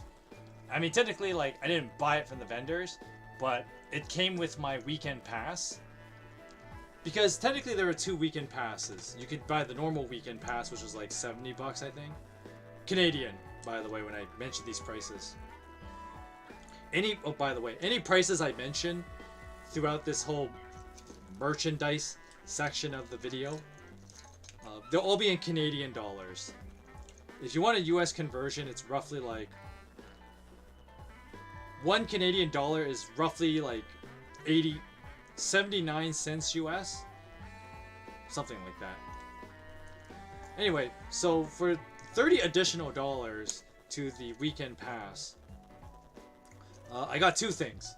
I got this lanyard, the AniRevo lanyard. Oh, I'm terrible at this. Okay, usually I do with this upside down. Oh, there you go. No, I got this. AniRevo with the, I don't know who this character is for the mascot, because she shows up on all the AniRevo stuff. She was on the pass. If you remember when in my first slide, I had the picture of the pass, and this character was on as the mascot. She's also on this shirt. Now I'm gonna move to the side here and take my shirt off, so you can see the design on the shirt. But no, I'm not showing you my body. But anyway, the other thing on top of the lanyard was this shirt. Now on the front it just says AniRevo. It should have put a year on it, honestly, on the front. But the back's got you covered. The back's got you covered. It's got the year on the back as well as this very nice design on it. It's a very nice shirt. It's basically going to be my stream shirt for our next little while. It's a very nice shirt. Design on the character is really nice. I like it. I'll probably have to go look up who this is, because it's not from an anime I know, I'll tell you that much. Put my shirt back on.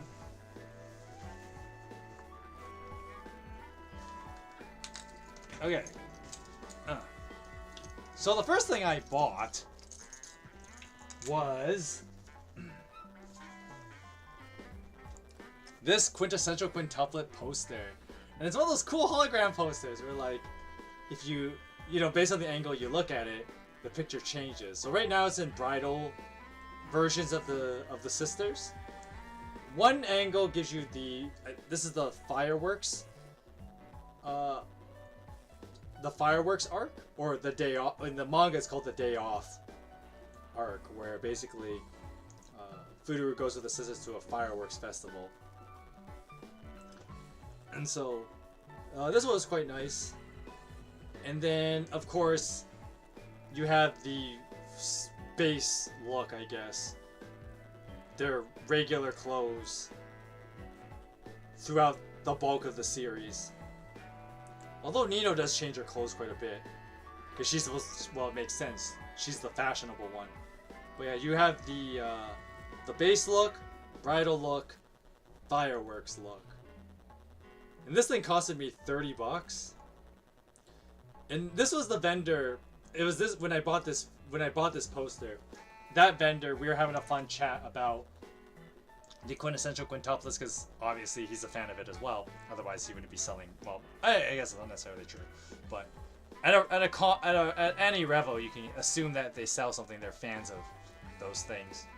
And so the guy was up. We were talking about like the quintessential quintuplets, and he was the guy that told me about the other guy with the quintessential quintuplet tattoo on his arm. So that was the first thing I bought, and that cost me $30. Then the next thing I got was the little gotcha keychain. So here she is. Here's Nino.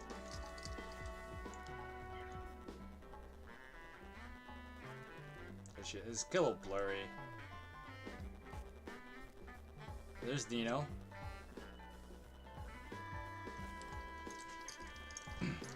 Then I guess because I have this thing with me, I didn't do any shopping on Saturday because once again it was like, when you're busy with 2 lineups, you don't get a lot of time for shopping.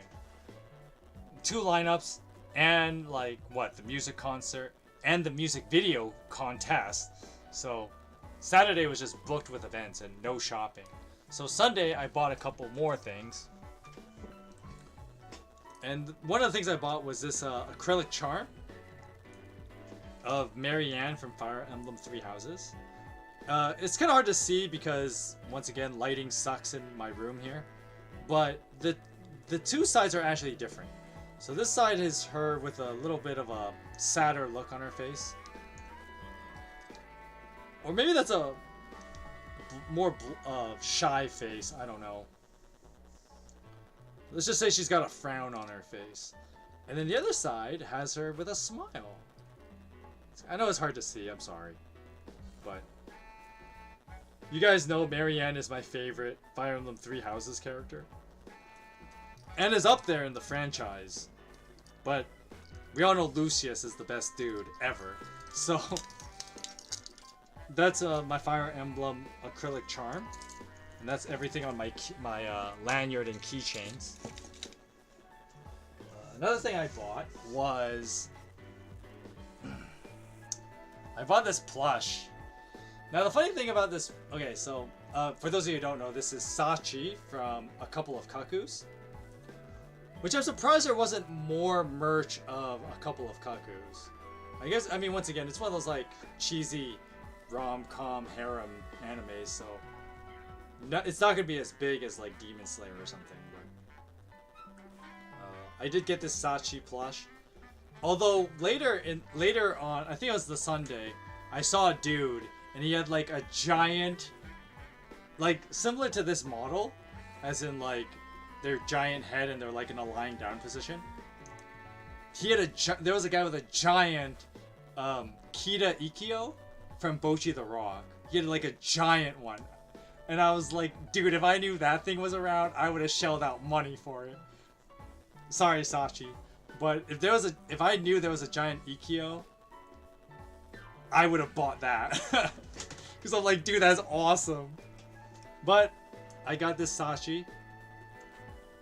And she was like 20 bucks. So it's pretty good. For a plush this size, 20 bucks. It's not that big. The rest of her body's very small. Just giant head. In true anime fashion. Even though the anime itself, they're all drawn relatively proportionate. Use that word in air quotes. The operative word being relatively. What else did I buy? Technically, okay, so we had to pay money for these things. Would you consider it buying? I mean, it is buying to some extent. So here was my photo with Miku Itu. I gotta buy a photo frame for this. Maybe I'll buy it this weekend when I have time tomorrow. But yeah, this is my photo with Miku Itu. That's her, guys. I got a picture with Miku Itu. So that's cool. This thing cost. Okay, so one thing too. I guess a little bit of an add-on to my Miku Itu lineup stories. So when I went for the photo for Miku Itu, oh, let me just fix that for a minute there. Okay. Hope don't fall over. My thing is, I'm actually gonna start. I left a lot of this stuff here, next to me, because I wanted to show you guys today of my like AniRevo stuff. But after today, I'm actually gonna like post some up in my room and whatever, and bring like my maybe I shouldn't finish that sentence. But anyway, I'm gonna basically put them away, not just leave it next to me in the study. This is a study after all. But anyway, when I went for the Miku Itu photo, my buddy Josh, who you saw in the gotcha video earlier, he didn't want to do the photo. He didn't want to shell out 30 bucks for it. So he just went for the autograph lineup. That's how I knew actually to like line up for the Miku signing at 12:30.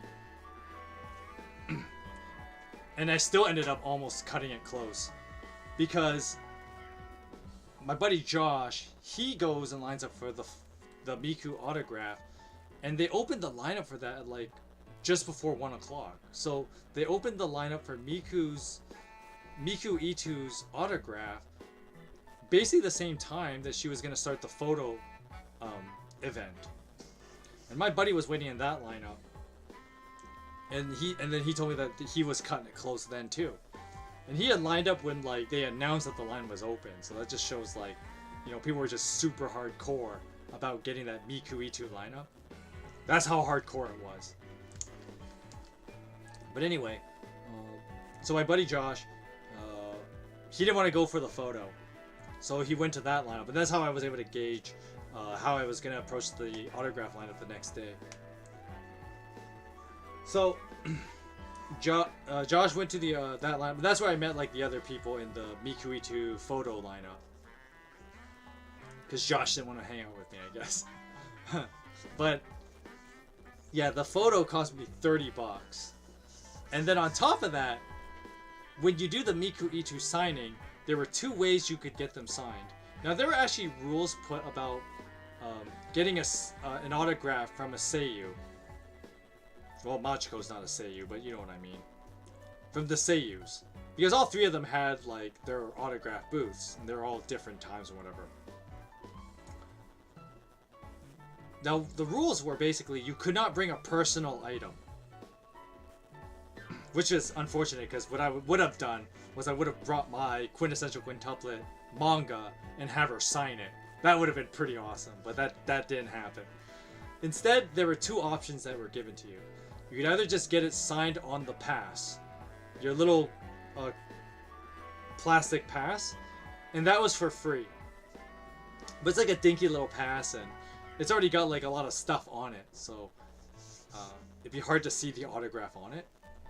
I wish I should have taken a picture of Josh's autograph to show you, because he just went for the free option. Like, come on. Of course he's gonna go the free option. He wasn't willing to pay $30 for a picture. Anyway. The other option for the autograph was to pay $20 for a writing board, which is what this thing is. So yes, you heard that right. I spent $50 on a photo and an autograph with Miku Ito. But totally worth. And let's be real, as I mentioned earlier, if Inori Minase comes to Vancouver for an AniRevo, you know damn well I'm gonna pay for a photo, I'm gonna pay for a board autograph, I'm gonna pay for premium pass. That's how hardcore I am about Inori Minase. Okay, let's be real. Hashtag Inori Minase if you see this.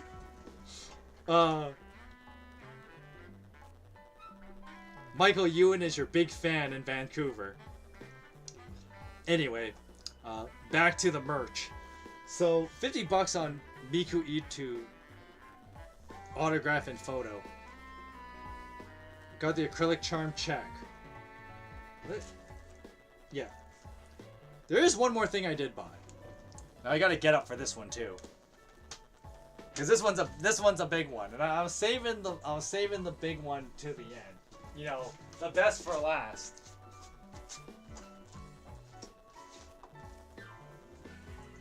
And now that it's been a week and it's probably flattened out, I can probably post this in my room now. But yo, check this out. Oh yeah, it's a giant Boshi the Rock poster. This thing, I saw this and I knew I had to get it. Because I was like, Boshi the Rock was, well, not only was it anime of the year, but it's like, for me, if you guys don't know this, and I guess we'll transition into me just gush about anime and animes I generally watch. I'm gonna just hold this for a while. You guys just look at this. So, the 2 kind of animes I'm like big into nowadays, because like, it's one of those things that like, now that I'm older, I don't know, maybe it's just I don't have the brain capacity, or I'm just lazy, and maybe it really is I just don't have time. But I can't invest in something like an epic narrative, like Demon Slayer or One Piece or something. I couldn't invest in those kind of manga and anime stories anymore. I guess I don't have. I don't know. I kind of lost interest with those. You know, when I grew up, I was like a huge Dragon Ball and Naruto fan. I'm gonna put this down now. I'm gonna post this up in my room at some point. yeah, that's my sick Boshi the Rock poster. But nowadays, like, the animes I'm into are, like, either music-related ones. So, Boshi the Rock, Your Lie in April. Oh, Your Lie in April. That's another, like, emotionally scarring anime. But stuff like Boshi the Rock, Your Lie in April, and of course D4DJ, Bang Dream.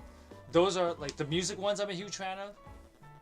And then, of course, Guilty Confession, before all my Christian audience, you know, crucify me for this one, for sheer blasphemy. But I'm a huge fan of rom-coms, especially, like, ones that kind of have, like, harem elements to it. I mean, that should be obvious with one of my favorite manga, at least in this decade for sure, is the quintessential quintuplets. Like, that kind of manga I'm a huge fan of. And that's usually what I go looking for now, is like harem rom-coms. So stuff like Girlfriend I'm actually that manga finished. I like that. I read that one I like quite a bit. If Rent a Girlfriend was better, I'd probably be into it. God, that story is so awful. But the problem with Rent a Girlfriend, the anime, is that it's got like a banger cast. How could you say no to that cast? Even though Rent a Girlfriend is so bad. Right. But the acting is good. So because the actors themselves, like the seiyus, are just so good in Rent a Girlfriend, but the story is so bad. But yes, I admit, I've watched Rent a Girlfriend. Can't read it though, because once again, the reason why I watch it is because of the actors. And I like to think I'm like an anime connoisseur, where I'll watch like a fair amount of anime I watch. Okay, before I mention that, whenever I have the conversation with people about anime, and people ask, "Do you watch dub or sub?" I'm like, I can only watch sub, not because I'm a dub hater. Not true. It's not about like languages themselves. Because, once again, there are bad English voice actors, there are bad Japanese voice actors. But with that said, the bulk of the anime I watch, there are some exceptions to this, but the bulk of animes I watch are based on the actors. I will watch them based on like, hey, this actor's in it. So, I will watch dumb crap like Love Level 999 just because Inori Manase's in it. Yeah. That's how much of a stand for her I am. I've watched almost every anime with her in it just because she's in it. When I like really started liking her as an actor, I was like, yeah, I'll watch all these other anime with her in it. Ri Takahashi is one of those kind of actors, because she's phenomenally good. She's a great actor. Ayana Sakura, the legend. Like, yeah, I've watched tons of anime just because she's in it. So yes, I'll watch both Snafu and Attack on Titan. And now I know I just contradicted myself by saying, oh, I'm not huge on like epics, but I watched Attack on Titan because Ayana Sakura's in it. And so like, and of course like Rent a Girlfriend also has Sora Hayamiya. So Hanamiya? I think that's how you say her last name. But yeah, the actor for Mizuhara, I watch her. And so like I watch for the actors. So I like to think I'm a bit of a connoisseur in my anime. Watch it based on the particular seiyus.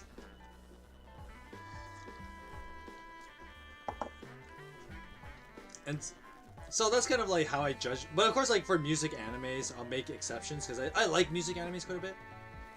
And I really like Japanese music in general.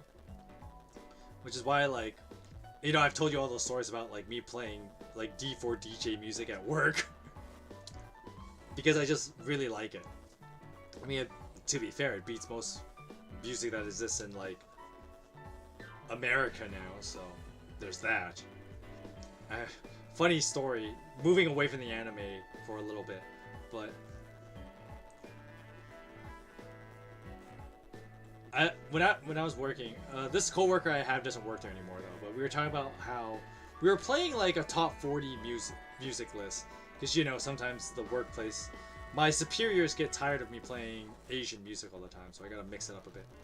Not like I don't already do that enough, but I was playing like a top 40 music list, and there was a lot of Spanish music in it. And a friend of mine, well, one of my coworkers, she mentioned that like, oh, there's a lot of Spanish music.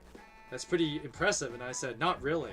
It actually shows you how bad American music is, because they can't make a top 40 list without using music from other cultures. That's how bad American music is nowadays. That's how you know. Why lie about it? And like another thing too, like I poke fun at one of my other coworkers when he plays like music, because hey, I'm a fair guy. I let my coworkers play whatever they want. You guys, if you know, you know. But one of my coworkers, he would play music, and either one, he plays music with offensive language, like throwing the N-word and talking about glorifying the drug life and glorifying promiscuity in the workplace. I'm like, dude, like, I'm surprised our superiors, who a fair amount of them are like, let's just say those types. I'm surprised they haven't like fired you because you play this kind of music at work. And when he's not playing like offensive music that throws the N-word around casually, he skips half the songs that play. I'm like, come on, man. Like, either you're listening to your music or you're not. Because that's, I'll tell you guys this. That's one of my peeves. Is where like, if there's a playlist and people don't just let it play. I remember I had a buddy when I was doing my masters. When I started my masters, his name is Kevin, and every time I'd be in the car with him and be playing music in his car, let's say like about a third to halfway of a song, he'll press the forward button and go to the next song. I was like, dude, let the songs play. Why you gotta like keep pressing buttons? You should be driving anyway. Don't be a distracted driver.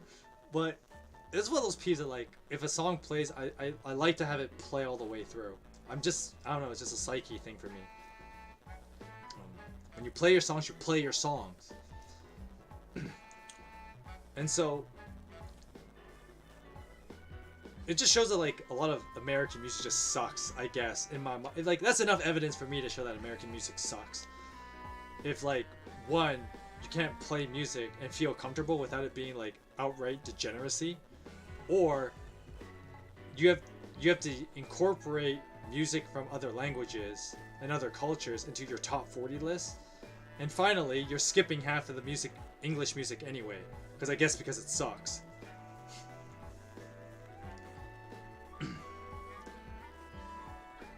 That's my hypothesis for it. If you have a better hypothesis, I'd love to hear it.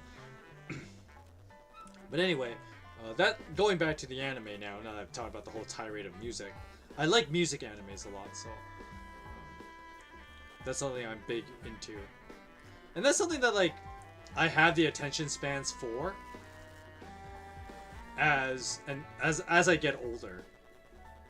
Once again, like I was able to sit through Attack on Titan mostly. And then like after ReZero, I was like, you can't play with people's emotions like that, bro. No more Isekai Quartet for me. And then like I watch mostly rom-coms, just because of like the simple and slice of life kind of elements. But I do like the rom-com-y element to it. Like there are other slice of lives as well that, I mean, I can get into them. Like Tonikawa is an example of like a slice of life that like, yeah, I can just sit there and just enjoy like silly comedy. It doesn't take itself seriously, you know, just because of course like part of it is that like, okay, I just want to unwind, watch some anime, you know, something simple. Or even when I'm reading manga, it's like, okay, I don't want to like think too hard about it, at least not in the moment, because believe me, I can think way into like even rom-com anime and manga. But anyway, that's besides the point. The point is that like, you know, I'm just more into this, like stuff like that as I get older. But that's where like quintessential quintuple is super good. That's why like, you know, teasing Master Takagi super good. In my mind anyway. Because, you know, they're just fun rom-com-y stories to tell that I like a lot. So that's my whole tirade on anime and me gushing about it. The TLDR. Did I hear Takagi? You're damn right you heard Takagi. Also, what's up, Tristan? I was talking about you earlier in my story. Assuming you, I don't know, maybe you were listening the whole time. But, yeah, Takagi, I like that one. Once again, it's Ri Takahashi. I mean, of course I'm gonna watch it because it's Ri Takahashi.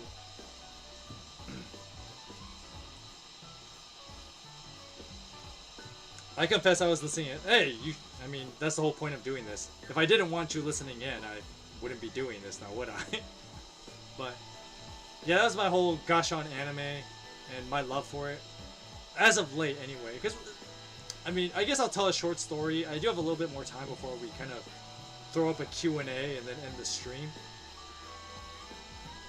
But when I was younger, like, I'm talking about my teenage years, and this is where, like, anime started becoming a lot more popular in the Western zeitgeist.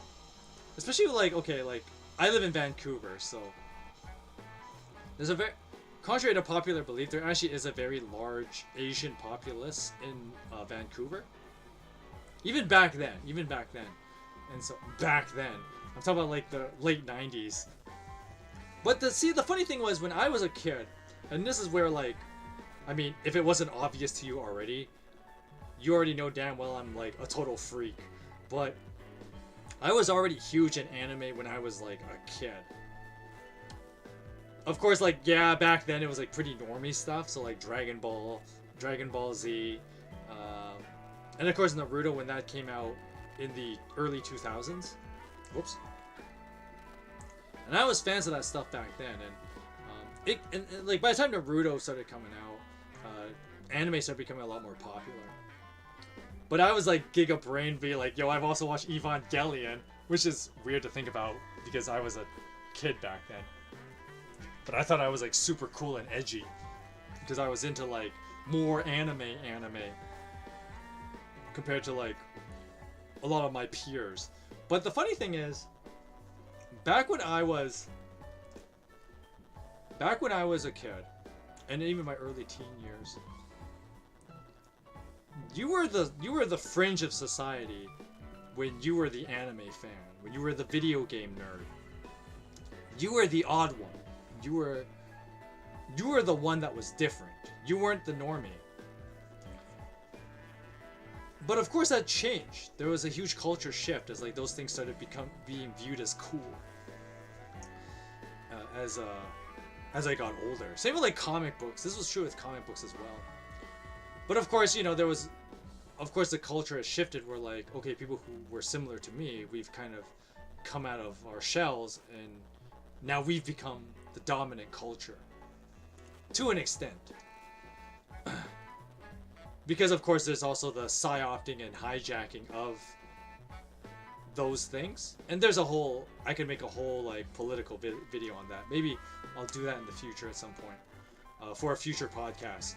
But basically, like I was the nerdy kid growing up. I was, you know, the little short loser with the glasses back when I was in elementary school.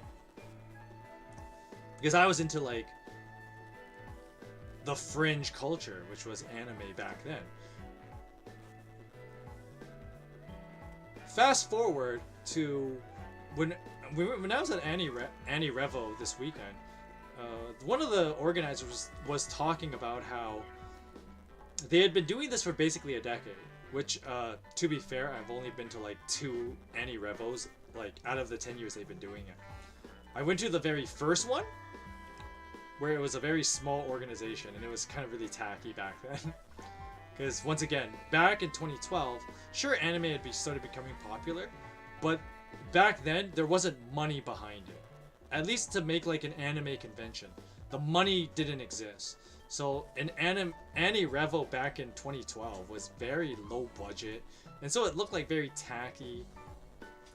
It was like just like a few like open panels, and then like the vendors, and not even that many. Because once again, like the anime fandom was a lot smaller, and there wasn't the money wasn't behind it back then. But fast forward 11 years, because yes, they've been doing it for 10 years, but they skipped a year because of COVID. You fast forward to 2023, and now AniRevo is this pretty big thing where they even get like seiyus to fly over from Japan. Like that's when you know it's a big deal. Wasn't like that back in 2012. Of course, my memory of this is a little shoddy, but it was very different world. It was very different back then. But as I've become older, there's an old saying: as much as things change, things stay the same. And I find that even at the like AniRevo, I'm even a bit on the fringe in that world as well, because you know I was okay. Tristan, you're the exception, but like you know you don't have people who knew a lot about like Dig to like Direct Drive, DJ. Not a lot of people at AniRevo know about that. There were a lot of people that didn't know about like Onimai. Onimai wasn't popular in the West, which is hilariously ironic, but for other reasons that I won't go into right now. But like a lot of people weren't huge on Onimai that I talked to. There are a few people familiar with Bang Dream to some extent, but not like as much as I thought. And there were other like, well, maybe because like older animes kind of falling out of style, but like when I mentioned like older animes and dating myself, people wouldn't know what I was talking about unless like I met other old fans, because there were a fair amount of those. But I this sounds so terrible to say this way, but like when you think of like anime fan, you're like, oh yeah, I'm an anime fan. But then I also remember I live in Vancouver. Vancouver is a very small town in compared to like a big city. You know, Vancouver isn't Los Angeles. Vancouver isn't San Francisco. Vancouver isn't New York. Vancouver isn't Toronto even. You know, way bigger places. And so Vancouver in retrospect is actually a very small town. And so with that said, even fandoms in Vancouver are very normie. Vancouver's very normie. And so like unless you talk to people about like something that's like in the mainstream, like Demon Slayer or One Piece, even like anime connoisseuring isn't a thing in Vancouver. Anime connoisseuring. But like, anime connoisseuring isn't a thing. Like, okay, Tristan, you're obviously the exception, but like not a lot of people know as much of like Takagi either, which is funny because Takagi's like what, 3 seasons and a movie. Like that's a pretty big anime franchise by that litmus. But there's not as many people that like that's not in the like the zeitgeist of your average Vancouver anime fan. At least not what I encountered in Vancouver. Takagi manga is ending soon too. It's about time it ended though. It's about time. It's already gone for it's gone for like 160 chapters plus. They've told the story they wanted to tell. And of course, like once again, it's hard to write a like concurrent prequel, if that makes sense. That's a very convoluted term. A concurrent prequel is basically when, basically how it works is since Takagi has 2 series, it has a series that takes place in the early 2000s, and a series that takes place in 2020. So both of these series are written at the same time by the same guy, and so as he writes both of them, he can't write something in the story that takes place in 2000 to contradict stuff that takes place in 2020. He can't do that. And so he eventually has to write himself to a point that allows for the 2000 story to maintain consistency and allow for the 2020 series to keep going and not run into consistency problems as he keeps writing it. So basically, in the case of Takagi, if that was the reference I was making with the two time frames, the former teasing master takes place in like basically the common era, 2023, if you want to say that. Well, technically it takes place in we have to assume it takes place in 2020 because that's when the books first came out, and Chi hasn't aged since 2020, so we assume the story takes place in 2020. However, teasing master Takagi takes place in the year 2002, give or take, because remember, Chi is born 16 years later. So I guess it makes I think former teasing master takes place in 2018, even though Chi hasn't aged forever in that whole story. So the story technically takes place in 2018. I mean, this is what happens when you write like 300 chapters of a story that hasn't gone anywhere, and it's very episodic. Whereas teasing master Takagi, it's like 170 issues, and it only takes place in those 3 middle school years. Now, maybe he'll make a new series and do a high school series, but once again, the problem with that is he would have to make sure he doesn't write contradictions in that series. Because so far, he's done a pretty good job not running into that problem with his 2 current series. So that's the reason why he's got to end at least one of them, because he doesn't want to run into consistency errors.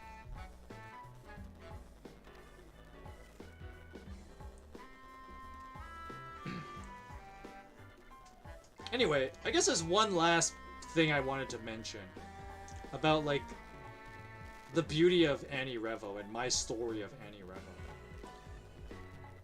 So I mentioned this at the beginning of the video, that basically I haven't had any real time off to like indulge myself, on top of like, you know, what, I go home after work and then read manga. But, you know, if it wasn't obvious, and you might not get this from like when you see me here doing YouTube videos, or when you watch like the Toasty Alir videos where I co-host. Just look up Toasty Alir. I'm too lazy to put a link up for him. But I co-host his channel. Because I'm the talkative one, you can assume that I'm much more extroverted. But this is actually false. Like most of you probably that watch YouTube videos, especially videos like these, I'm just as introverted as you guys are. But with that said, that runs into its own problems, because that means I don't go out as often. I don't get to experience fun events, especially in my own town of all places. And so, when I knew AniRevo was coming up this year, I was like, no, I gotta get out more. I gotta go out, and I gotta do something fun on a social level, on a larger social level. And so I really want to take advantage of going to AniRevo. And one thing that was reassuring about AniRevo, that this sounds so terrible. Hashtag terrible pastor moment coming up. But so even when I like see, and the other thing too that's been rough for me is that like because of my job, I haven't been going to church as often either, which that's kind of obvious as well. Part of it is because I've been looking for church work, and so you don't want to get too involved in another church while you look for church work. But another thing too that's been tough is that like there's no one really to talk to, and maybe I'll do I've hinted at this like many a times, but I should probably do its own video at some point. Maybe I did do my own video. Maybe it was a past podcast. I just don't remember. It's been a while. I'd probably have to watch my own backlog and remember what I even did on this channel. It's been a while since I've done these, but maybe I'll tell the story again. But even among like as I like grew through like my church youth life, and then how drastic things were when I became an adult. I run into problems now is that like, well, there's hardly anyone. There's very few people my age at church, and so it's hard to talk to people because like, what am I gonna go to like a senior, like someone my parents' age and start talking Boshi the Rock? Like, I don't see that flying very well. But, and then of course like, what, you're gonna approach a little kid? That doesn't work either, because I can't bring up AOT or something or talk to a little kid about a harem anime like the quintessential quintuplets. It's just not gonna work. And so I find trouble that I don't have people my age to talk to. But something that was great about AniRevo, and a reason why I got a gush about it, was because it was the first time in a long time actually, which is which is a little troubling to say this out loud. But it's the first time in a long time that I found people that I really could actually relate to. Which is not a good thing for a pastor to say about people not inside his own church. Well, once again, not my church because I don't work at one. And the church I've been attending from time to time, I'm not like deeply involved in it. And I only go like once in a while when like I'm not working on a Sunday, which is like I haven't taken time off in like a year and a half. So basically like never. But the thing about AniRevo that was like, I was lacking this for a long time, and I kind of wanted to gush about it now, was that it had been that long since I've had people to really like talk to about common interests.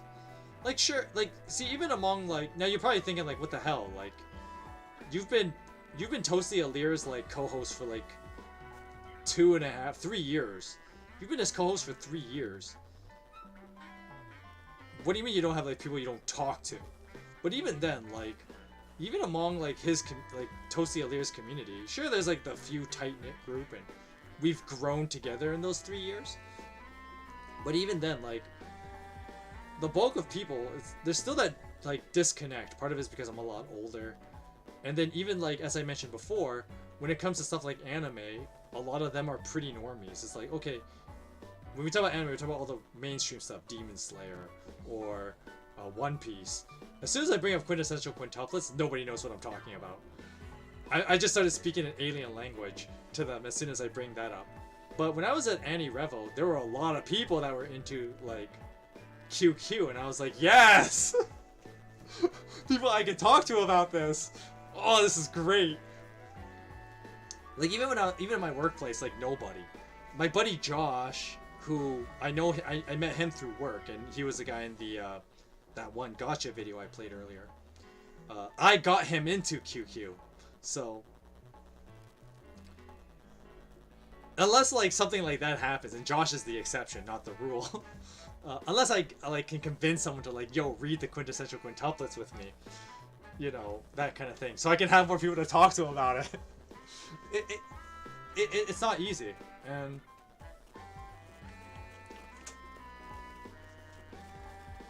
one thing that was reassuring though is that like that I wasn't alone in that.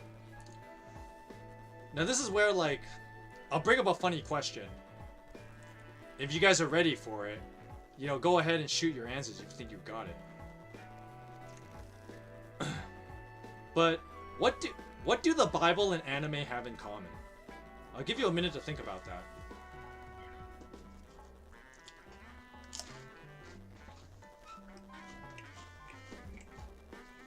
I'll write down the question in the chat so you can see what I said. Because I'm aware that I slur words from time to time because I talk way too fast.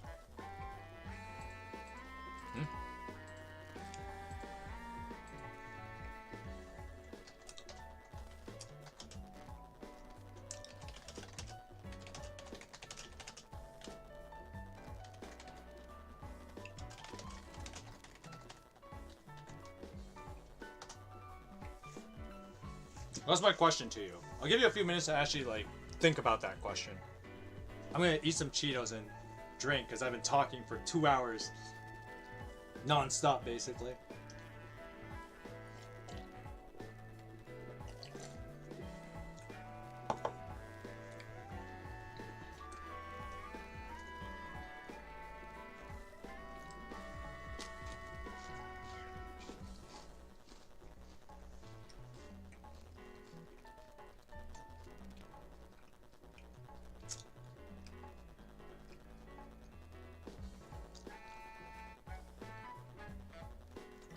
If you got an answer, shoot.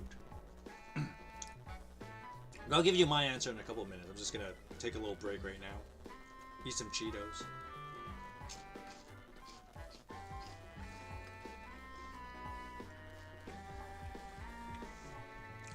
I'm just gonna move the chat box if I can. I'll put it up here now. It's covering Miku Ito's autograph. Move, chat box.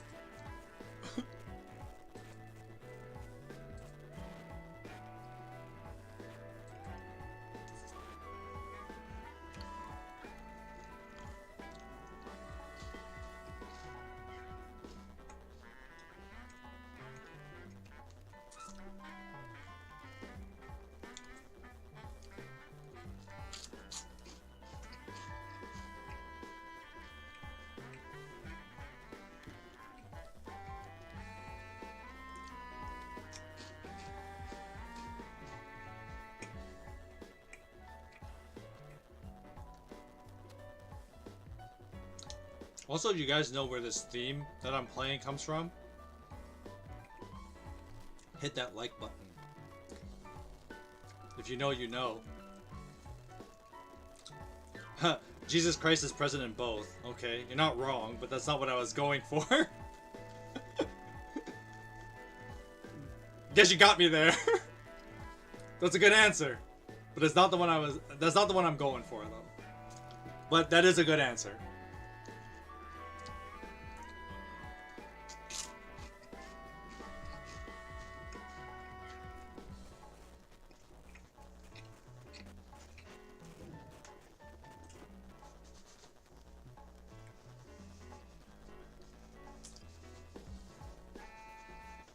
Get that cheese off my face. Alright. So what do the Bible and anime have in common? Well, there's an A part and a B part. So the A part is they're both extremely off-putting to the normie. If you consider yourself a normie, the reality of being a normie, whatever that means, they're off-putting. You know, if I went to a person and said, hey, you ever read the Bible? And people would probably throw their rejections would be like, oh, you mean that like super old book that's antiquated, outdated, and is associated with like those dirty people who like colonized North America? Yeah, that's usually one reaction. But if you go to the other side and you get, hey, have you ever heard of X anime? You mean that group with like that super toxic community that gatekeeps everybody else out and acts like dickbags and total freaks? That's usually the reaction you get. Because at the end of the day, like, this is the inverse of the idea I've given to you about everything is a religion, if you think about it hard enough. The inverse of that is basically all religions and by extension all fandoms, which a fandom is basically a religion. We all have our off-putting elements. But with that said, if you really believe, I guess I'm talking from the Christian sense, if you really believe, you have to embrace the fact that, yeah, to the outside looker, you're a freak.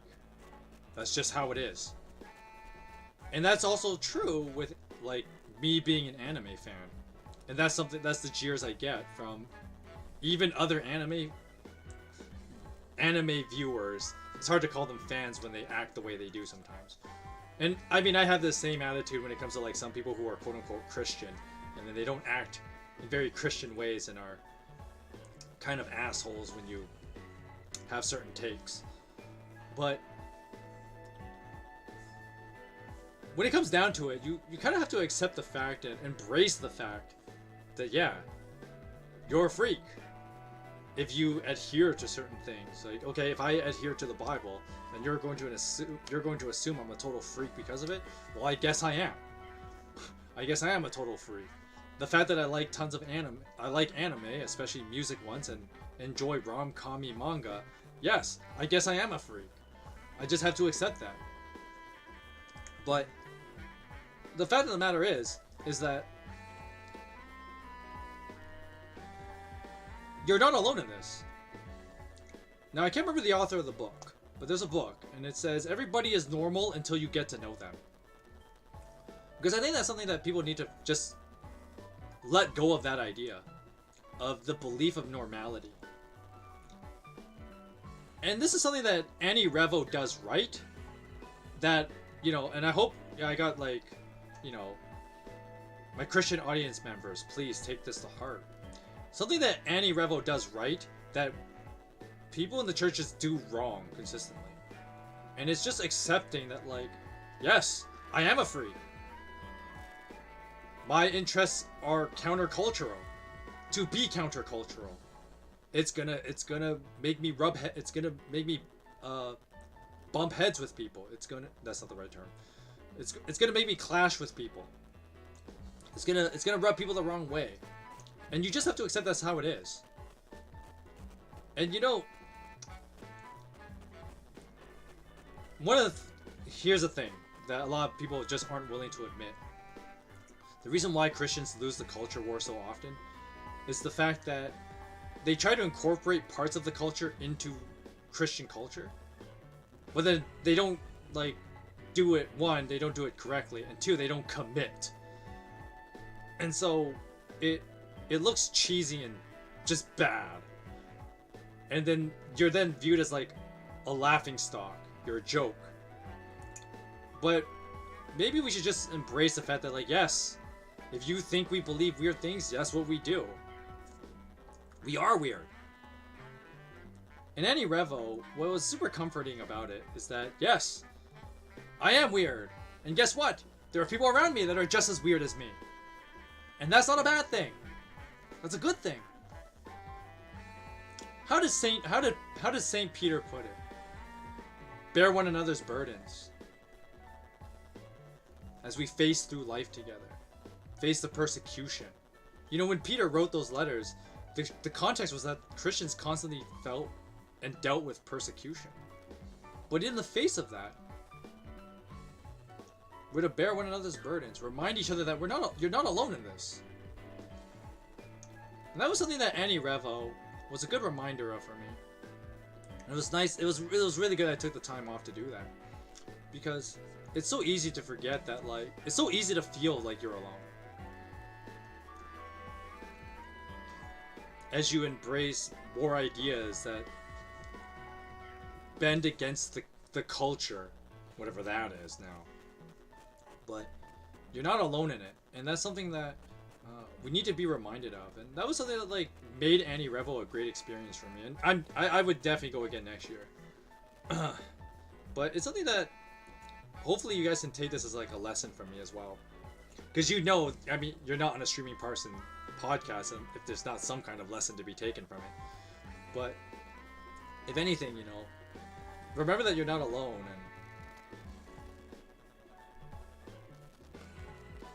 and as you go through life and you face alienation and hardship, because your beliefs will put you at odds with others.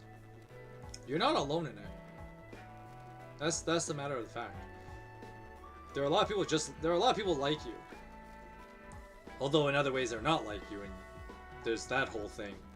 But that our differences, sure, we have our differences, but it is what makes us the same that are more important. I think that's what many people lose touch of when people get too hyped up on, like, diversity is our strength, which there is merit to that. You need different perspectives. You need variety in your culture, or else you have cultural stagnation. But at the same time, it's not the differences that are more important.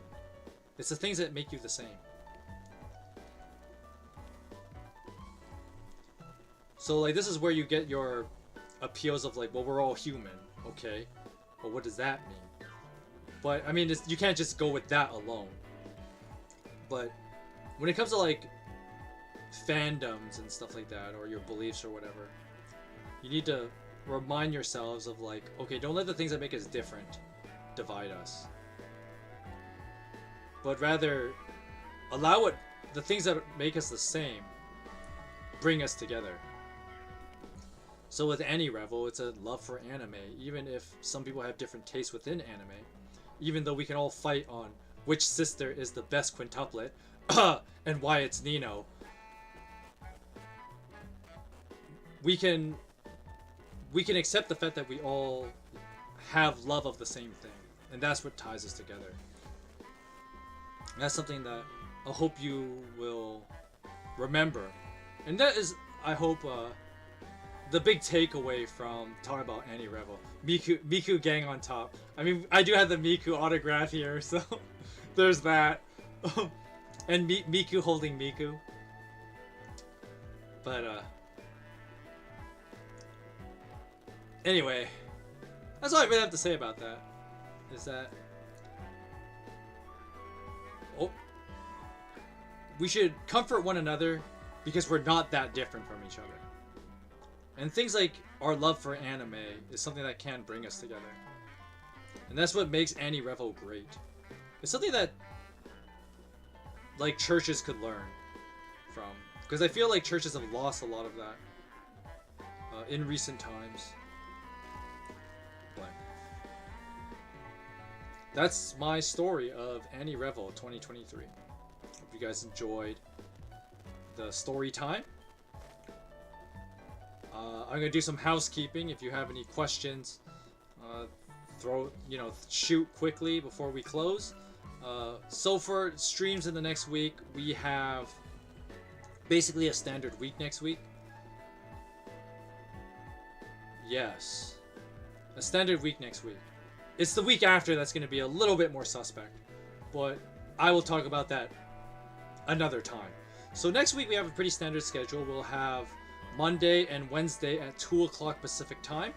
We will have our Heroes of Might Magic 3, where I continue the Armageddon's Blade campaign. And maybe finish it on Monday. But Monday, Wednesday at 2 o'clock, we have Heroes of Might Magic 3. Some good old retro gaming. And then next Friday, we will do another podcast. So if you want to find out what that is, don't forget to hit that subscribe and bell notification, although I don't know if the bell notification actually does anything. But basically you'll be notified with, hopefully YouTube will do it for me, of when I am up live next. So next week, just to cover that again, we got Heroes Might Magic, Monday, Wednesday, 2 o'clock Pacific time, and next Friday at 3 o'clock Pacific time, we will have our podcast number 24. So with that said, this is going to be the end of the stream. If you guys enjoyed story time with the Parson, talk about Anime Revolution or AniRevo 2023. I'm going to go post up my posters now that I've done showcasing it on stream. And I will see you guys on Monday for Heroes of Might Magic 3. Until then, I hope you guys have a great Friday night. I hope you guys have a great weekend. God bless you, and I'll see you Monday.